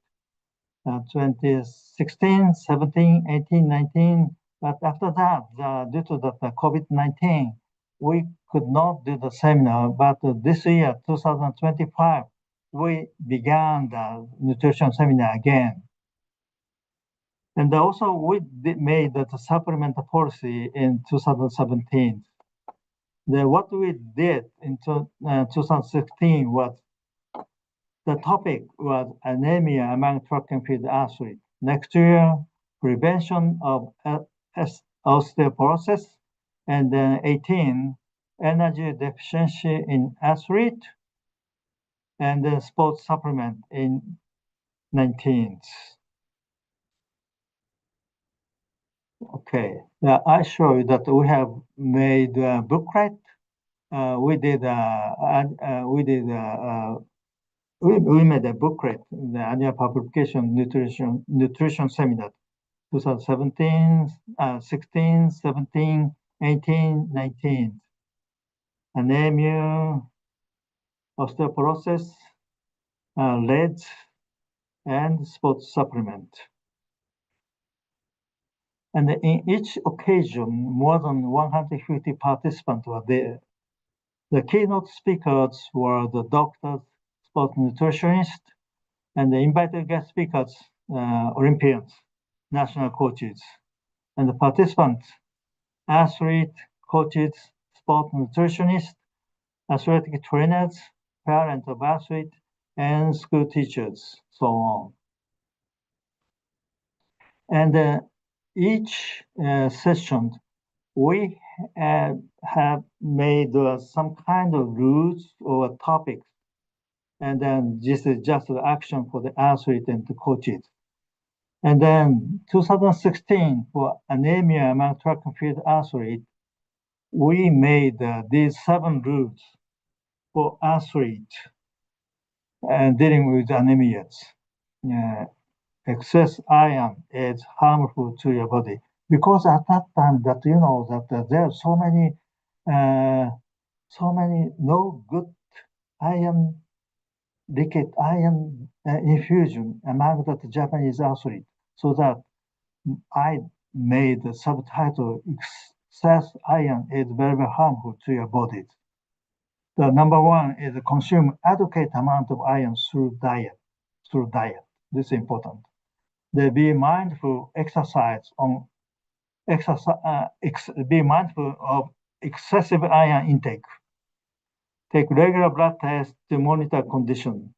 Consult a doctor if improved symptoms such as fatigue or inability to do training occurs.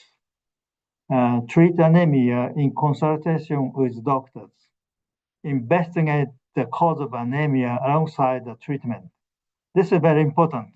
So if you have anemia, there should be some kind of cause, such as disease, gastrointestinal, or the iron intake problem, and then something like that. And then also that hemorrhage something, so that you should investigate the cause. 7, avoid iron infusion without proper medical advice, as they may worsen your condition.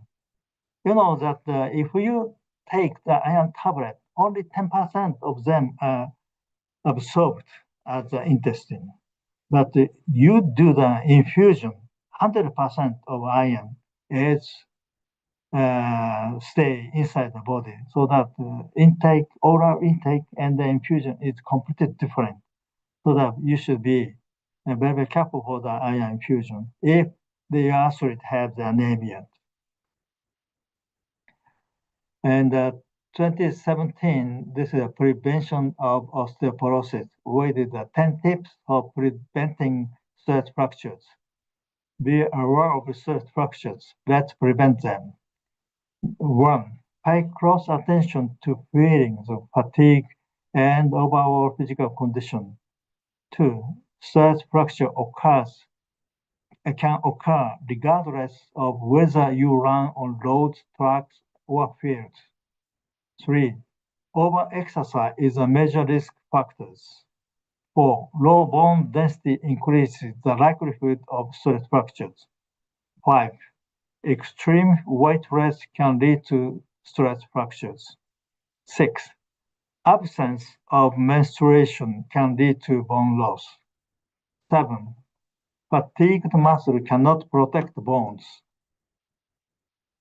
8, ensure proper nutrition. 9, both boys and girls susceptible to stress fractures. 10, persistent pain during exercise should be immediately reported to a physician. These are 10 tips for preventing stress fractures. And then 2018, the energy deficiency in athlete. So that we did also the 10 tips for preventing energy deficiency in athlete. 1, take care not only with your training regimen, but also your diet. 2. Include staple food, side dishes, and dairy products at every meal. 3. Eat well and avoid damaging your mind and body. 4. Supplements are not substitute for meals. 5. Extreme weight loss can have the opposite effect on your health and performance. 6. Don't worry about it. Just ignore a comment like you gained a little weight. 7. Energy deficiency can lead to menstrual irregularities and stress fractures. 8.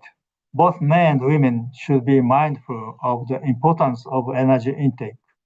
9. If your diet is irregular, seek support from those around you. 10. Consult a doctor or nutritionist at any time, even for minor concerns. 10 tips for ladies. And then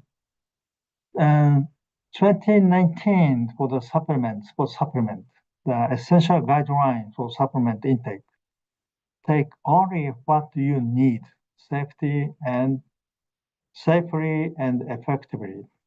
Eight guideline. First one is before taking supplement, focus on improving your diet first. 2. Verify the fact, the purpose, and the proper use of supplement. 3. Excessive supplement intake can pose health risk. 4. Be cautious of supplement claimed to be effective. 5. There are no supplements that are absolutely safe. 6. Be careful with the casual use of overseas supplements. 7. Supplement-related doping is the individual's responsibilities. 8. Consult a doctor, nutritionist, or pharmacist before taking supplement. The supplement enhanced food, since it is not a pharmaceutical product, regulations are loose, and the ingredient labeling is not reliable. Oh, this is very famous, and then you should know about that. And the contamination with unlabeled, prohibited, or unapproved substance is seen very often. There are also products contain anabolic steroid. According to the IOC, this is very old one, 20 years old one, 20 years more old. It's about 15% contaminated. Attention should be paid to overseas product. So this is our anti-doping rule violation in 2016 from January to December. There are 6 anti-doping rule violations. 1 to 3 is from the medicine. 4, 5, 6 are caused by the supplement use. And then you know that this number of case 4, bodybuilder, he was found for testosterone and androstenedione. He consumed 36 types of supplement in the last 1 year. Incredible, too much. Should they contaminate? Okay. Then I'd like to talk about this case, bicycle case, testosterone androstenedione case. Japan Sports Arbitration Organization, the case number JSAADP 2016-001. And this is taking the incompletion test, bicycle track races. The detection of metabolite of testosterone and androstenediones. They are the anabolic drugs.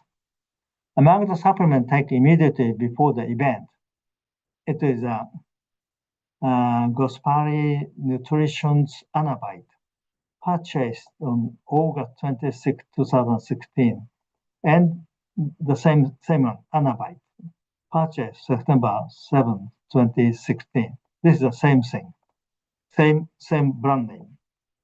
And then one androstenedione was detected at about 15 nanogram per tablet here, and about 40 nanogram per tablet, respectively.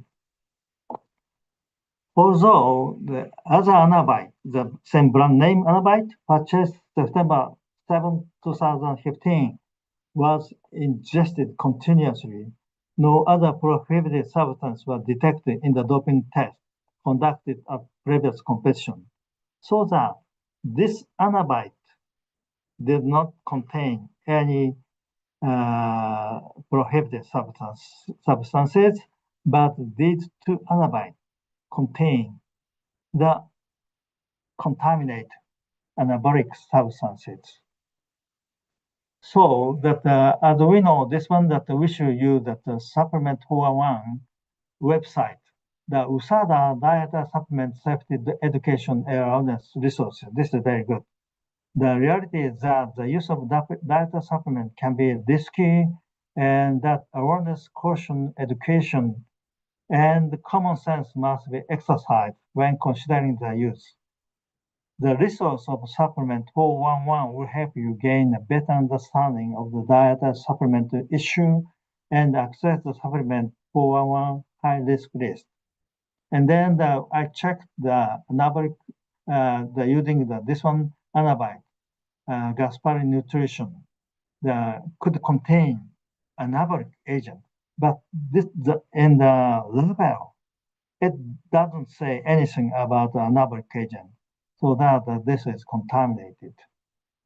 Okay, and also that we experience the same anabolic, same Anabite that contain that contain a stimulant. Also, that athlete found for the positive for the anti-doping violations.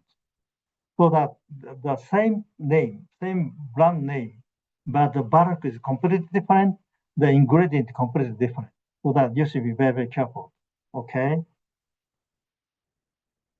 The supplement research in Australia, this is HASTA, Human Supplement Testing Australia announcement, 2015 October.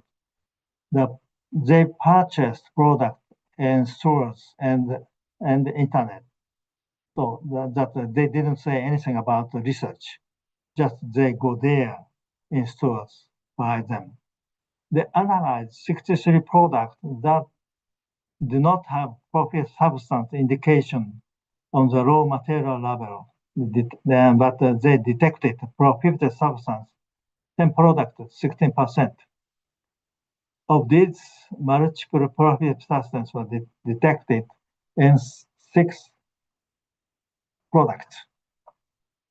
And also, it is very surprising to say that many of the products contaminated with the prohibited substance were certified by other private inspection agencies. Excessive consumption of products increases the risk of violating anti-doping rules. So that this is very, very, you should be careful for this one. For the protein fortified food is very, very high risk. So you should be very careful for that. The recently IOC consulted statement, the dietary supplement and then the high performance athlete appeared in the British Journal Sports in 2018. This shows that the appropriate use of some supplement can benefit the athlete. This is shown also by the Dr. Deandra, but the other others may have the athlete health and performance. Only a few, including caffeine, creatine, specific buffering agent, nitrate, have good evidence of benefit. However, responses are affected by scenario of use and vary widely between individuals. So, ergogenic effect of caffeine. By consuming 3 to 6 milligram anhydrous caffeine per 1 kilogram of body weight within 1 hour before or during the competition, then the exercise, improved endurance performance. extended time to exhaustion. It is also considered to be effective in short-term instantaneous movement interval and interval movement. This amount also that Dr. Deandra also presented at her the presentation. So the supplement use is responsible of the athlete. This is the running from IOC and then World Athletics. That the effectiveness of some supplement intake improving athletic performance were recognized. From an anti-doping perspectives, all athletes should assess the risk of supplement before using them, so that we can check the medicine if it is the prohibited or not prohibited using the global DRO. I think that all you know that this global DRO and have used this site. This is very, very useful. The global DRO provides athlete and support personnel with information about the prohibited status of a specific medication. But it does not contain any information of any dietary supplement. Also, the no information of crude drug or herbal medicines. So these anti-doping agency using the Japan Anti-Doping Agency support this system. For example, that this is New Zealand, so you can use that English and please experience this global DRO. This is very, very useful. But this is for that if you use the generic name of the medicine, no brand name accepted, the generic name. And also that no supplement information, no herbal medicine, generic name also, only medicine. So we should change our supplement support program for athlete, and then target all athletes participating in the international competitions. The method: athletes are asked to submit the names of supplement currently in use and to send photos of supplement package. 2. The sports pharmacist conduct risk assessment of all supplements using CGMP and ISO IEC 17025 criteria.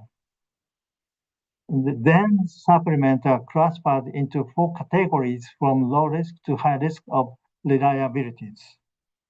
And the team doctors of the national team inform the result of the risk to athlete, and athlete will decide whether to continue the supplement use. And we have used this program, and the result, we have 0 abnormal analytical findings at international competition, so that we have a very nice pharmacist. They help to check everything for the athlete, and then they can give us low risk to high risk. And then when the athlete know the supplement is a very, very high risk, they stop to use that one. So this is the last slide, the summary of the supplement. The Athletic Federation should promote health literacy education on athletes and their coaches. Athletes should assess the benefit and the risk of supplement before they use. Even the market meat, this is a supermarket and some places, and then buy them and eat it. If it is contaminated with anabolic steroid, the athlete himself, herself should be responsible for what they eat. So this is very, very strict rule. Okay, thank you very much for attending the seminar. Okay, thank you. Thank you, Dr. Yamasawa. So we come, maybe we will break for 5 minutes before we refer to all the questions written on the chat box. Okay. Okay, so we will have 5 minutes break. So we'll come back to the class 12:20. Thank you.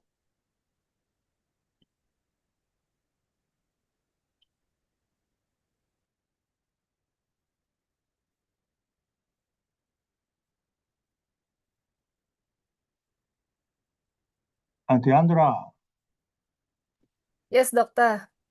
thank you very much for your great presentations. Yeah, yeah. Very, very, very practical. Yeah, My word is very, very conceptual. yeah, quite a long time. But your presentation also very conceptual. Yeah, it's quite new for me because I in daily I just do the practical, and your chrononutrition is very advanced and new. Thank you, Doctor. Even for me who's learning It's very clinical new. nutrition. Yeah. Thank you, Doctor. You're welcome. But we have several questions. For which do you reply? And for which I should reply? Yeah. But I learned a lot from you about the periodize and the chrononutrition because I just do in daily, so I just do what I just share what I do in practical. But about the chrono, I think it's about the time. Yeah. It's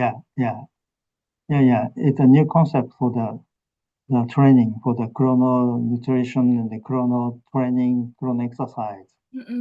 Yeah. By the way, so can you check the chat box? Oh, the chat box. Yeah. Yeah, we have several questions. Yeah, I check it already. Yeah. Yeah, okay. Then which question will you reply?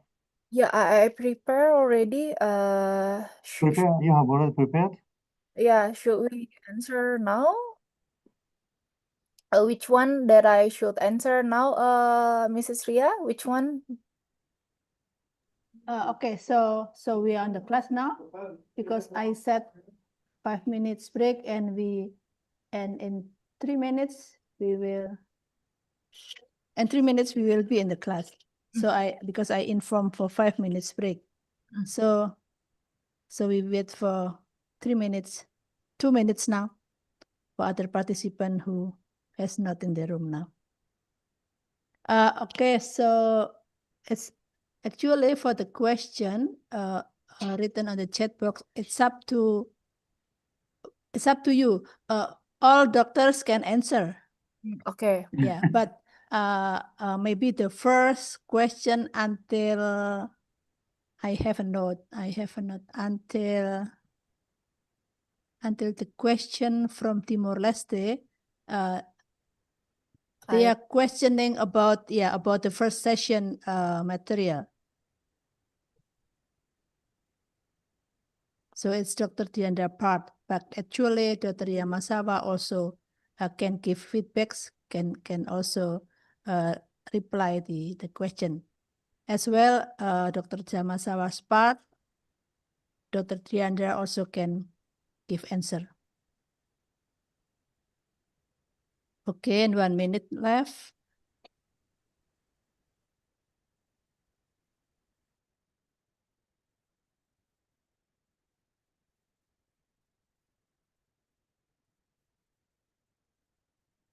Yeah. So Deandra, that are you going to reply, make a response to the ZB, Zembo 3 questions? Yeah, I read about the vegetarian. Yeah. How about the vegetarian diet, I guess?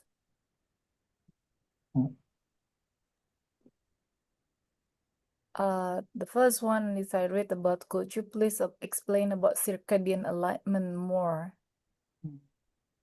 And then the second one I read about the 3 question, athletic diet and the sedentary person, nutrition influence injury. How does nutrition influence injury prevention? Okay, now we start one by one. Okay, Dr. Diandra, you may start. You may start to respond the question. Which one that I should start first? It's maybe from the first question. Is, any advice for the vegetarian athletes? So maybe Mr. Kinsang Dorji Okay. can explain what specific point that he would like to know.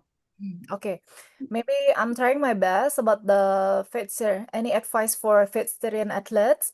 Okay, actually vegetarian athlete can perform at the highest level, like the our sprinter that we discussed from the USA can perform at the highest level, but they need to be more intentional with food choice to cover potential nutrient gaps, but I can discuss some the key pieces of the advice. We need to put more some advices. The first one, we need put more attention for the first one is protein quality and the quantity. We need put more attention about the plant protein are generally lower. Plant protein are generally lower in certain essential amino acid. Usually, they usually consume more plant protein. You need to know that plant protein are generally lower in certain essential amino acid, especially leucine and lysine. So the strategy that you need to do here is combine sources. For example, rice and bean, and hummus and bread, and tofu and quinoa.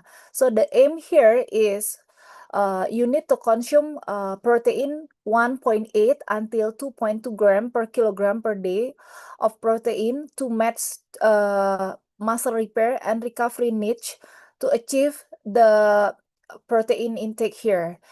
So include soy product, lentils, bean, chickpeas, nut, seed, and seitan, and if needed, plant-based protein powder here to recover everything, to cover the protein intake here, so you can optimize the protein quality and quantity and maximize here.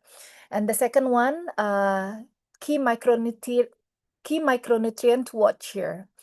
The first one that you need to watch is iron. Plant-based or non-heme iron is less absorbable, usually in vegetarian diet. So pair with vitamin C. For example, if you consume lentil, pair it with citrus and avoid tea or coffee with iron-rich meals because usually it's contradictive. And for vitamin B12, almost absent in plant food. So supplement or fortified food is essential here. And vitamin D and calcium is very important to combine this. If dairy-free, if your vegetarian is dairy-free, use fortified plant milks. And then consume tofu, leafy greens. And then you have to think about consider supplementing if training indoor or in winter season. So depend where do you stay. And then consume zinc or food that sorts with zinc micronutrient. You usually can find it in pumpkin seed, legumes, nuts, and then because it's very important for immunity and recovery. And then consume for the omega 3 resources food. And then you can find it use in chia seeds, flax, walnuts, or alga-based supplement to ensure your EPA and DHA intakes, or use omega-3 supplements. And then carbohydrate advantage. Vegetarian diet are often naturally higher in complex carbs, so like whole grains, fruit, vegetable with support glycogen replenishment for training. And then for gut comfort for trainings, it's very important to watch some plant protein like beans and lentils. Be careful because if you consume it too much, it can cause GI discomfort. So practice your gut training, like what we discussed before. It's very important to practice before competition to identify which food digests best under performance stress. And then practice supplement strategy, practical supplement strategy. So must have for vegetarian diet, vitamin B12, and then likely useful vitamin D. You have to consume it. Iron, if you have low when you do the assessment, and then algae-based omega-3, and then plant-based protein powders. So the key takeaway here is a vegetarian athlete can absolutely meet performance needs if they focus on protein variety, supplement wisely, and you have to do the monitoring assessment iron, B12, and omega-3. And with planning, a plant-based approach can even enhance recovery due to high oxidant and carbohydrate content here. That's all, Miss Ria, for the vegetarian diet.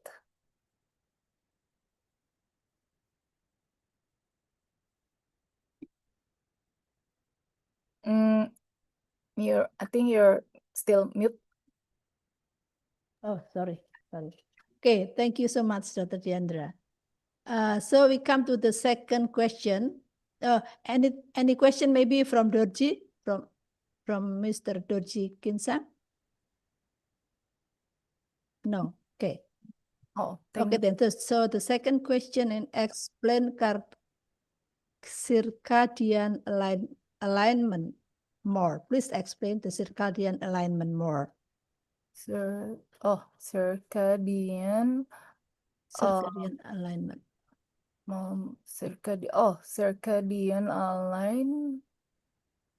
Okay, circadian alignment. Okay, circadian alignment is very important concept, sport nutrition and performance science. Okay, circadian alignment is synchronizing an athlete nutrition, training, and recovery strategies, actually with their internal body clock. Circadian rhythm is a 24-hour cycle, which is regulated by their it's between brain and then influenced by light, sleep, and daily habits.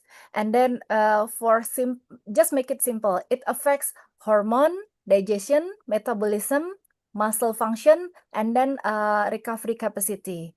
And then why it is important? That's why it is important. Just make it simple. Why it's important? Because the first one, it will affect hormonal cycles. It will affect the cortisol in the morning, and then make it insulin sensitivity higher in the morning.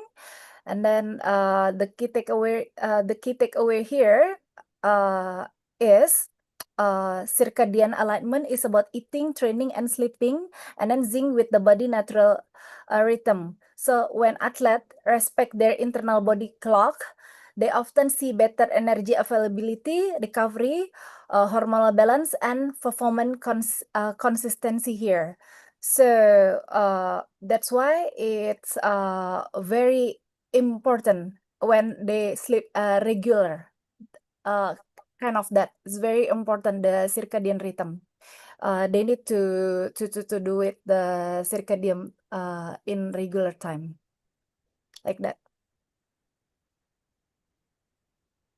Because that's what that I can say. It's a 24-hour cycle regulated by the what I can say, like a suprachiasmatic nucleus in the brain, influenced by light, sleep, and daily habit, and affect the hormone, digestion, metabolism, muscle function, and recovery capacity. That's why. That's like that. Okay. Okay, thank you. And now the third question comes from Selma Babo from Timor-Leste. What is the difference between an athletic diet And no. I'll try to Sedentary. I re- think it's sedentary. add in 3%. Sedentary. Yeah, sedentary. Okay, so what is the difference between athletics or athlete? I got it. I got it. I got Okay, okay. Okay. Well, what's the difference between an athletic diet and the sedentary? Okay. Okay, I'm trying my best. The first one, the energy demand, I guess. I can conclude in the 3 point. The first one, the energy demand. Usually, an athlete requires significantly more calories to full training and recovery. Despite a sedentary person usually need only enough to maintain for regular function, like only for the doing the regular function, to do the regular activity and or just like activity. So very different with the athlete. And then second one, for the macronutrient distribution, athletes usually need higher carbohydrates, usually for glycogen storage, and more protein, usually like 1.6 until 2.2 gram per kilogram per day. And the sedentary person usually only needs like 0.8 until 1, and usually only carefully balanced fat. So athletes usually need more macronutrients, especially more carbohydrates and protein. And the sedentary person only needs lower carbohydrate and protein, especially in macronutrient. And for the micronutrient and hydration, athletes have higher needs for iron, calcium, vitamin D, magnesium, and electrolyte due to the training stress and sweat losses. And for the timing also, athlete eat strategically around training and competition for the energy and recovery, while sedentary people don't need this level of this kind of time precision. So let me making simple. An athletic diet is higher in calories, richer in micronutrient, and more precisely timed to support performance and recovery, kind of that. And second question,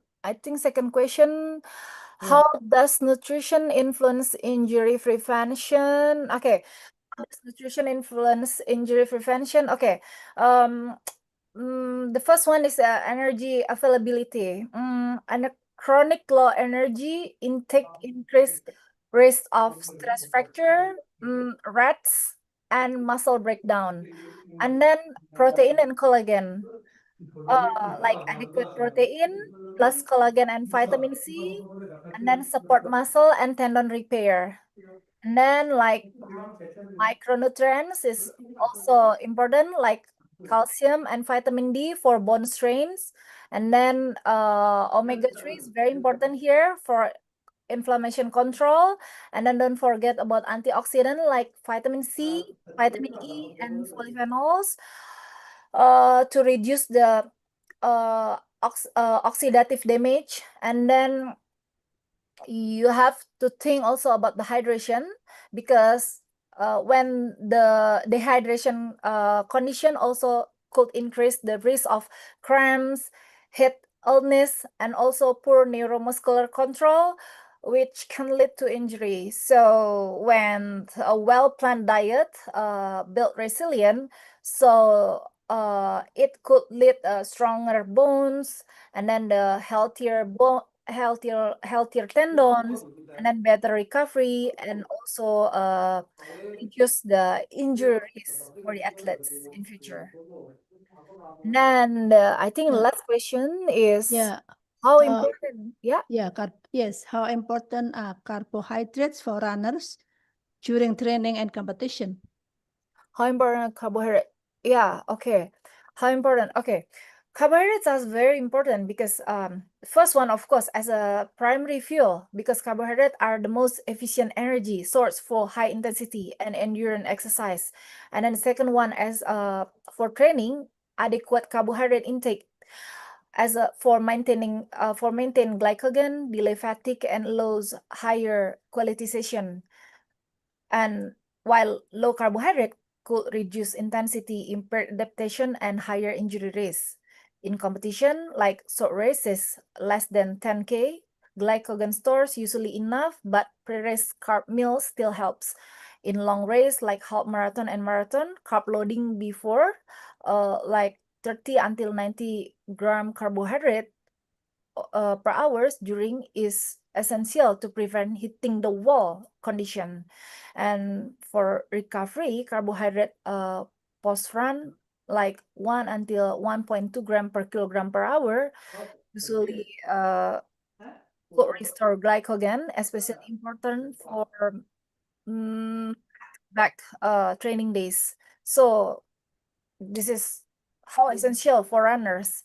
The carbohydrate position are like the full tank. Without enough performance, recovery and adaptation all suffer. Yeah, that's the position of carbohydrates. Yeah, okay. So, and then the other questions, I think you have many questions, Dr. Chandra. So this is another question is, may I know, is it safe to get injection of glucose plus vitamin B complex before one day or of match? Our athlete has psychological issue on that. They have to get injection to feel it fit for competition. I think it's for Dr. Yamasawa. Yeah, maybe Dr. Yamasawa. Okay. Okay. Thank you, Deandra, for your great answers. Okay, thank you very much for the question about the infusion of the glucose and vitamin B complex one day before the competition. So the performance enhancement, there's no performance enhancement to using that vitamin C, vitamin B, and glucose one day before the infusion. And there's some risk of the doping control because at as you know, that more than 100 milliliter of over 12 hours excess is anti-doping rule violation in out of competition. So that if you do that such kind of amount of glucose, more than 100, less than 12 hours, it is a violation. So that you cannot do that. And also that this is a kind of psychological problem, and then that the no performance enhancement, and then it takes some money, and then no good for the athlete, and then they cannot continue to do the same thing for more and more, and until that they become the international athlete. So that what you should do is to stop such a bad customs to the athlete. No good to continue to that. Okay. Okay, thank you. And then, is there any question from Myanmar, maybe? No? No, thank you, sir. I Okay. understand. Okay. And then next is, what are the best meal before competition that we divide in 3 times for youth athletes? This is the question to Deandra. Deandra,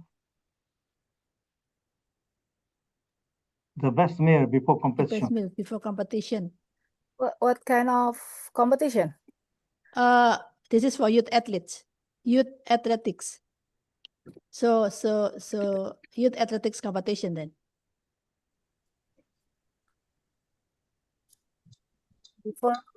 For youth athlete? Okay. Yeah, must be youth athlete because for youth competition. Oh, okay. No specific event? Mr. Labaterin, do you have add your question, adding with the information? Is there any specific event?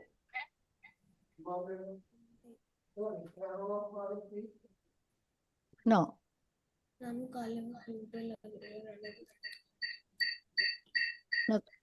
No answer. Okay, maybe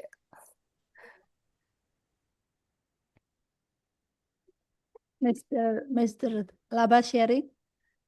okay, maybe I'm trying my best. I'm trying my best. This is Ria. Yes, yes, yes, please. Yes, Okay. please. For main meal, usually in general 3-4 hours before competition, and then for the light snack, usually 1 until 2 hours if needed. And that's for the timing, and for the micronutrient balance. For the carbohydrates, usually for the main fuel, um, we can consume some things like rice, pasta, bread, oats, and fruit. And for the protein, maybe from the small to moderate, to support the satiety. And for the muscle maintenance, like eggs, and then like yogurt, chicken, and tofu. And then low fat and low fiber, avoid heavy and digestion or GI upset. And for the hydration, drink water or light sport drink in the hours before competition. And the familiarity, stick with the foods that athlete is used to eating. It's very important. That's why, like, it's very important to consider where the athlete will be, the place the athlete will be uh, compete. That's why prepare the food is very important. And then example of a good pre-competition meal 3 until 4 hours before, like rice or pasta, or grilled chicken, and a small portion of vegetable, because in Asia rice is very common. And then oatmeal or top with banana, and then like snacks like banana or toast with jam or honey. And then the key takeaway that we can conclude here: a youth athlete best pre-competition meal is simple, carb rich, low in fat and fiber, and then followed by a small snack if needed. And hydration should start early, not last minute. That's very important. Big meal 3 until 4 hours before, and light snack 1 until 2 hours before. Okay. Thank you. And then the next question, I might resume with my own way. So the question is there any better way to refill the athlete's needs for overtraining in short time? That any? Is there any better way to refill the athlete's needs for overtraining in short time? Sorry, I don't see it. Overtraining, yeah. So from my side, Oh, okay. Please, Dr. Yeah. Yamasawa. you know that overtraining is a kind of syndrome. It's a chronic syndrome. It is the imbalance of the training and the rest. So that it will take a long time. So that I think that is not in a short time recovery of the overtraining, because such as the athlete who fell into that overtraining is usually has some kind of the hypothyroid syndrome, otherwise that the psychological problem, so that it will take a long time to repair for the overtraining. So that what is important is that you should check the training volume and also the rest, and then don't make that imbalance of such two factors. Okay. Dr. Diandra, maybe you would like to add, no? To add the info? To add, okay. And then I do not know, maybe this is for Dr. Yamasawa as well. Kindly highlight on the BMR, basal metabolic rate calculation. Diandra, can you? Oh, this is, That's my okay. Actually, BMR is the minimum amount of energy your body needs to maintain the vital function at a complete rest, actually, for breathing, heart beating, and maintaining body temperature, cell repair. And it does not include energy energy for exercise or daily movement. And for athlete, BMR is just the baseline. And when we add activity, training, and competition, energy demands. And usually when we calculate BMR, the most widely equation we use the most common we use the Harris-Benedict equation. But from BNR, we use the we need to times with the stress factor or activity factor. The activity factor, they have more categories: sedentary, light activity, some categories like sedentary, like activity, moderate activity, and then very active, and then extra active. And they call it total daily energy expenditure, or TDEE. For athletes, TDEE is far more relevant than BMR because it more reflects training demand. So for athletes, we are never use BMR. We use TDEE than BMR. So I hope it could help you, Mr. So I don't know, user from Bhutan. Yes. Yes, ma'am. Yes, Okay. Yeah, sharing user. Yeah. Okay. yes. Thank Total you, ma'am. daily Thank you. energy expenditure. Yes. And then what else can athlete use creatine for training? Okay, for creatine, okay. Creatine is usually safe and effective for adult when we recommend use like 3 until 5 gram per day, if I'm not mistaken, from journal for maintain, or 1 gram per kilogram. That 3 until 5 gram per day maximum for maintain, or 0.1 gram per kilogram per day to improve.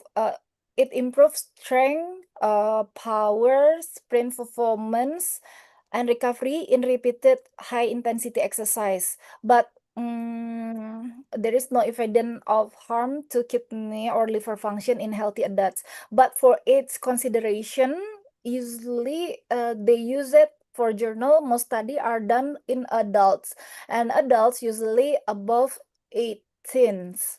For adolescent or under 18, research are limited, but available studies suggest no adverse effect when supervised by professional.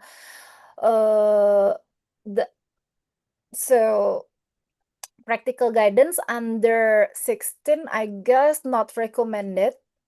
And I think creatine is safe for adult athletes and can be considered from 16 years old onward in high performance setting, but only with professional supervision. But for younger athletes, I think focus should be on training, sleep, and whole food nutrition before considering supplement, I think. Because in journal, usually above 18 years old. Yeah, that's all what I can say. Yeah, I think so. That because creatine had a side effect when used in the younger generations. They Yeah, have some kind of edema and a weight gain. So that it's very, very careful to use the creatine in the younger generations. So yeah. that I think that in the Japanese athlete under 18 years old, they use they use the creatine, but I don't let them use creatine because that it is not good to make some kind of dependency on supplement in the young generations. So Oh. that I don't let them use. Mm. Maybe that the university student and also that the athlete older than 18 years old, can use their own decisions. Mm. Okay. Okay, thank you, Dr. Yamasawa. And then what is the best supplement for athletes marathon, for marathon athletes? The best supplement for marathon athletes. It's a good question. Maybe nobody knows that. You know that in IAAF, World Athletics, according to the 2018, there are several supplements which are good for the event. And maybe that there's a possibility of the good effect is maybe that the caffeine and nitrate. But Nitrate, you know, beetroot juice. yeah. But you know, there's no evidence, I think, so that we cannot say that what is the best supplement to use before the marathon. It's better to eat a lot of carbohydrate one day before the competition. That is the best treatment. Okay. Yeah. Okay. So the upcoming question may be attended to Dr. Yamasawa because it is during his presentation. Please provide us the user guide to get know about activity factors when calculating total energy expenditure.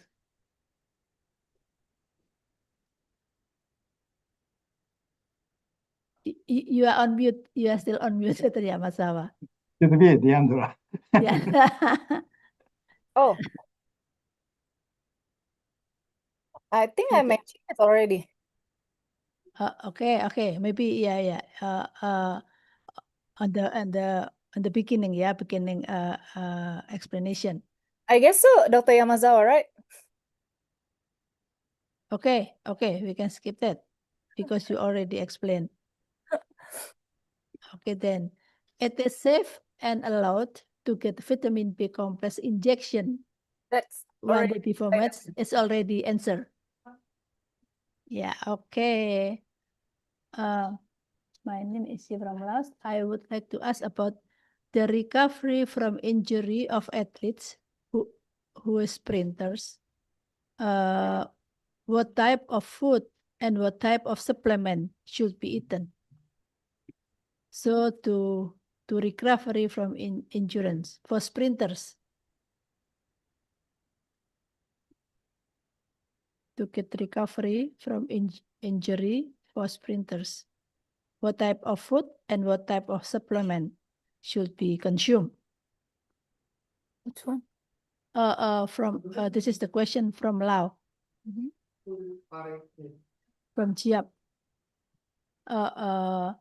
Jalan Suk.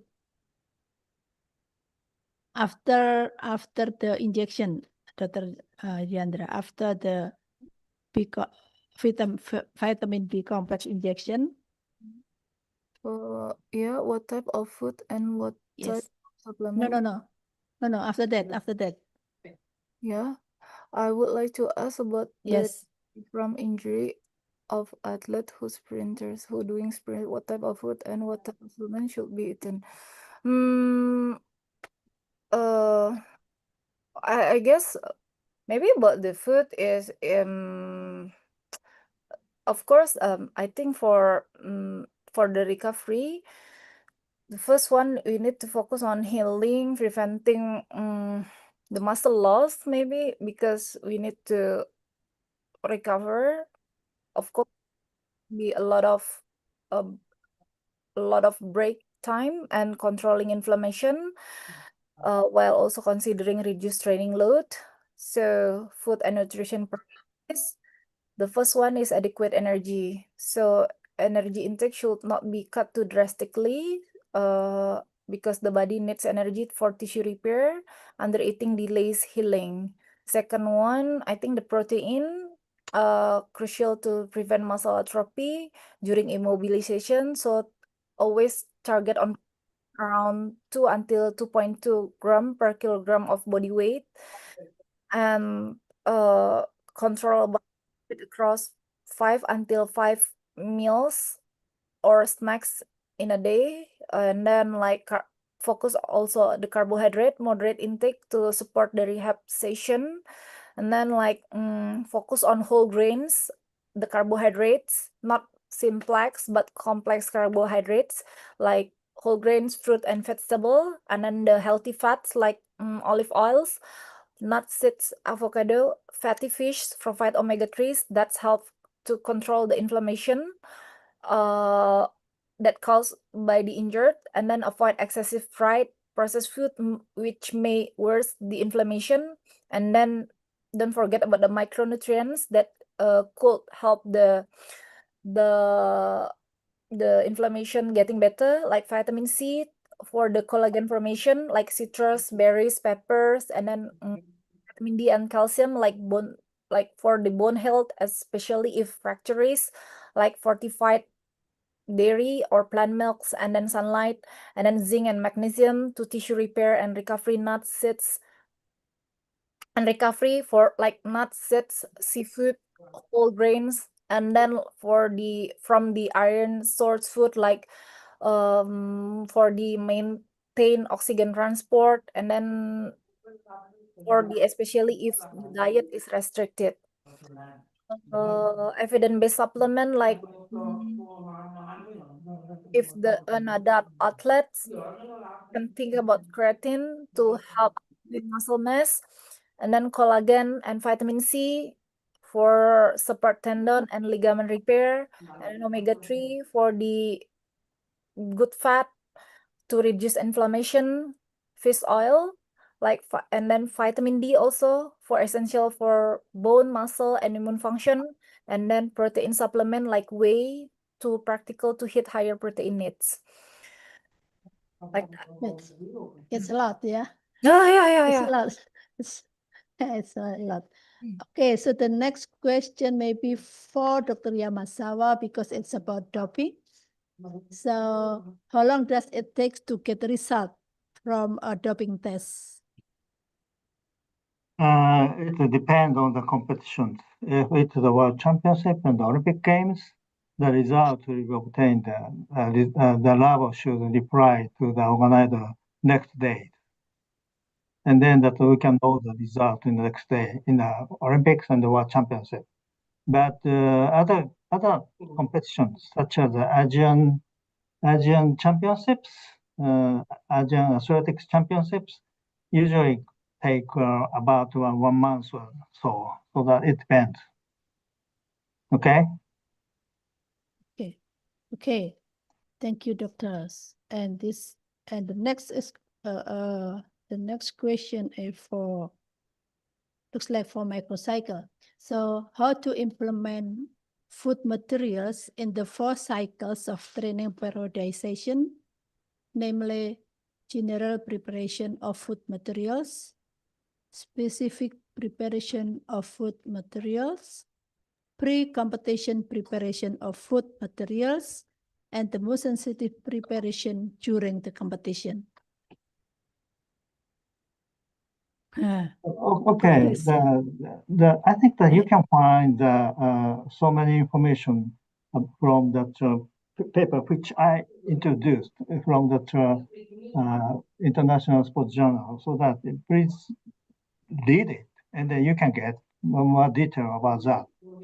So I will show you the name of the paper to ADC Jakarta, and then you can get the information from that. Okay. Because this is very, very long story, so that it's very difficult to reply now. Okay. Yes, we will send it to the email of the participants. Okay, and there's a question from Indonesia, Pak Lukman. Which option is better for preventing or reducing the effects of cramps during training or competition in marathon runners?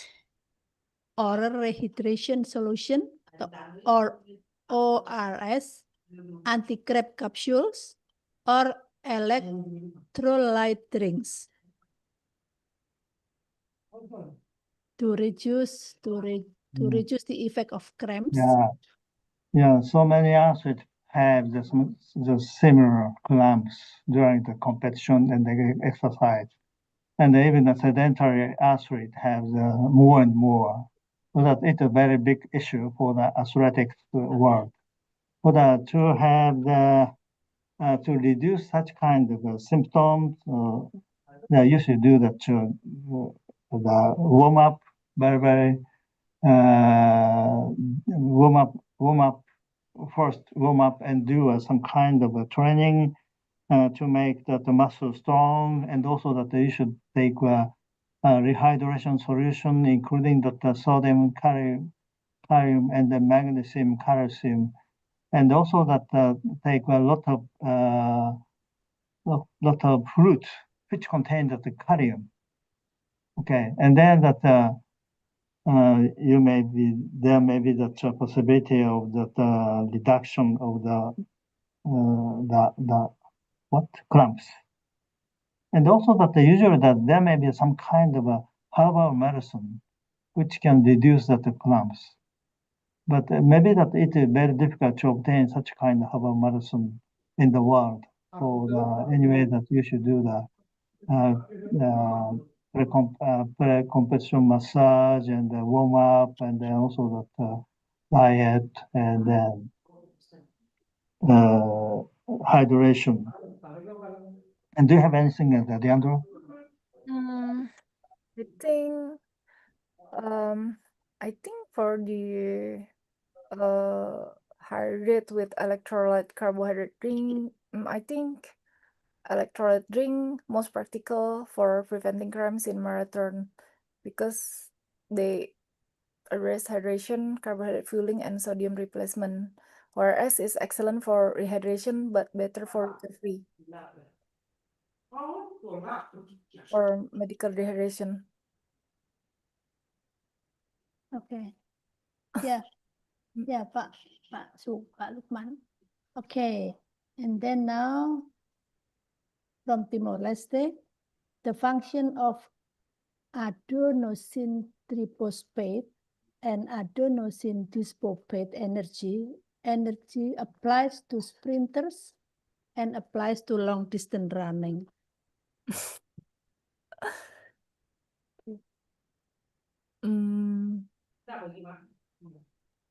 Which question?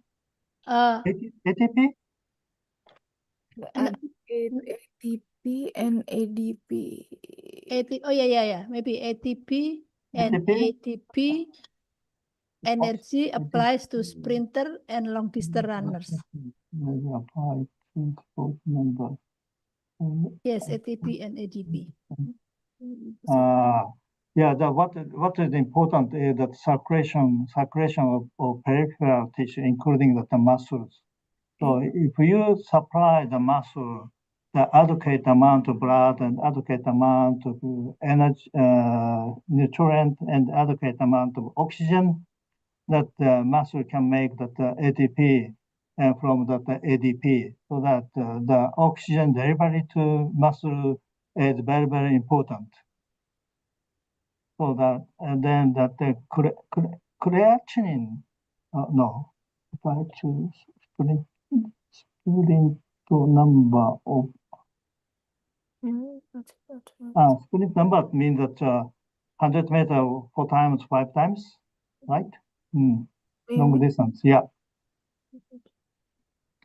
Yeah, runners. Yeah. Anyway, that long distance. the supply, transport, oxygen, fuel, and then blood flow is very important to muscle tissues.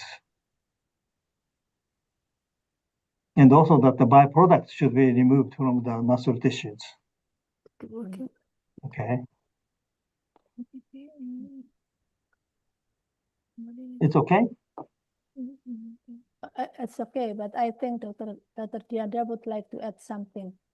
Okay. She's still thinking. Okay. Okay. Maybe I'm just adding like maybe ATP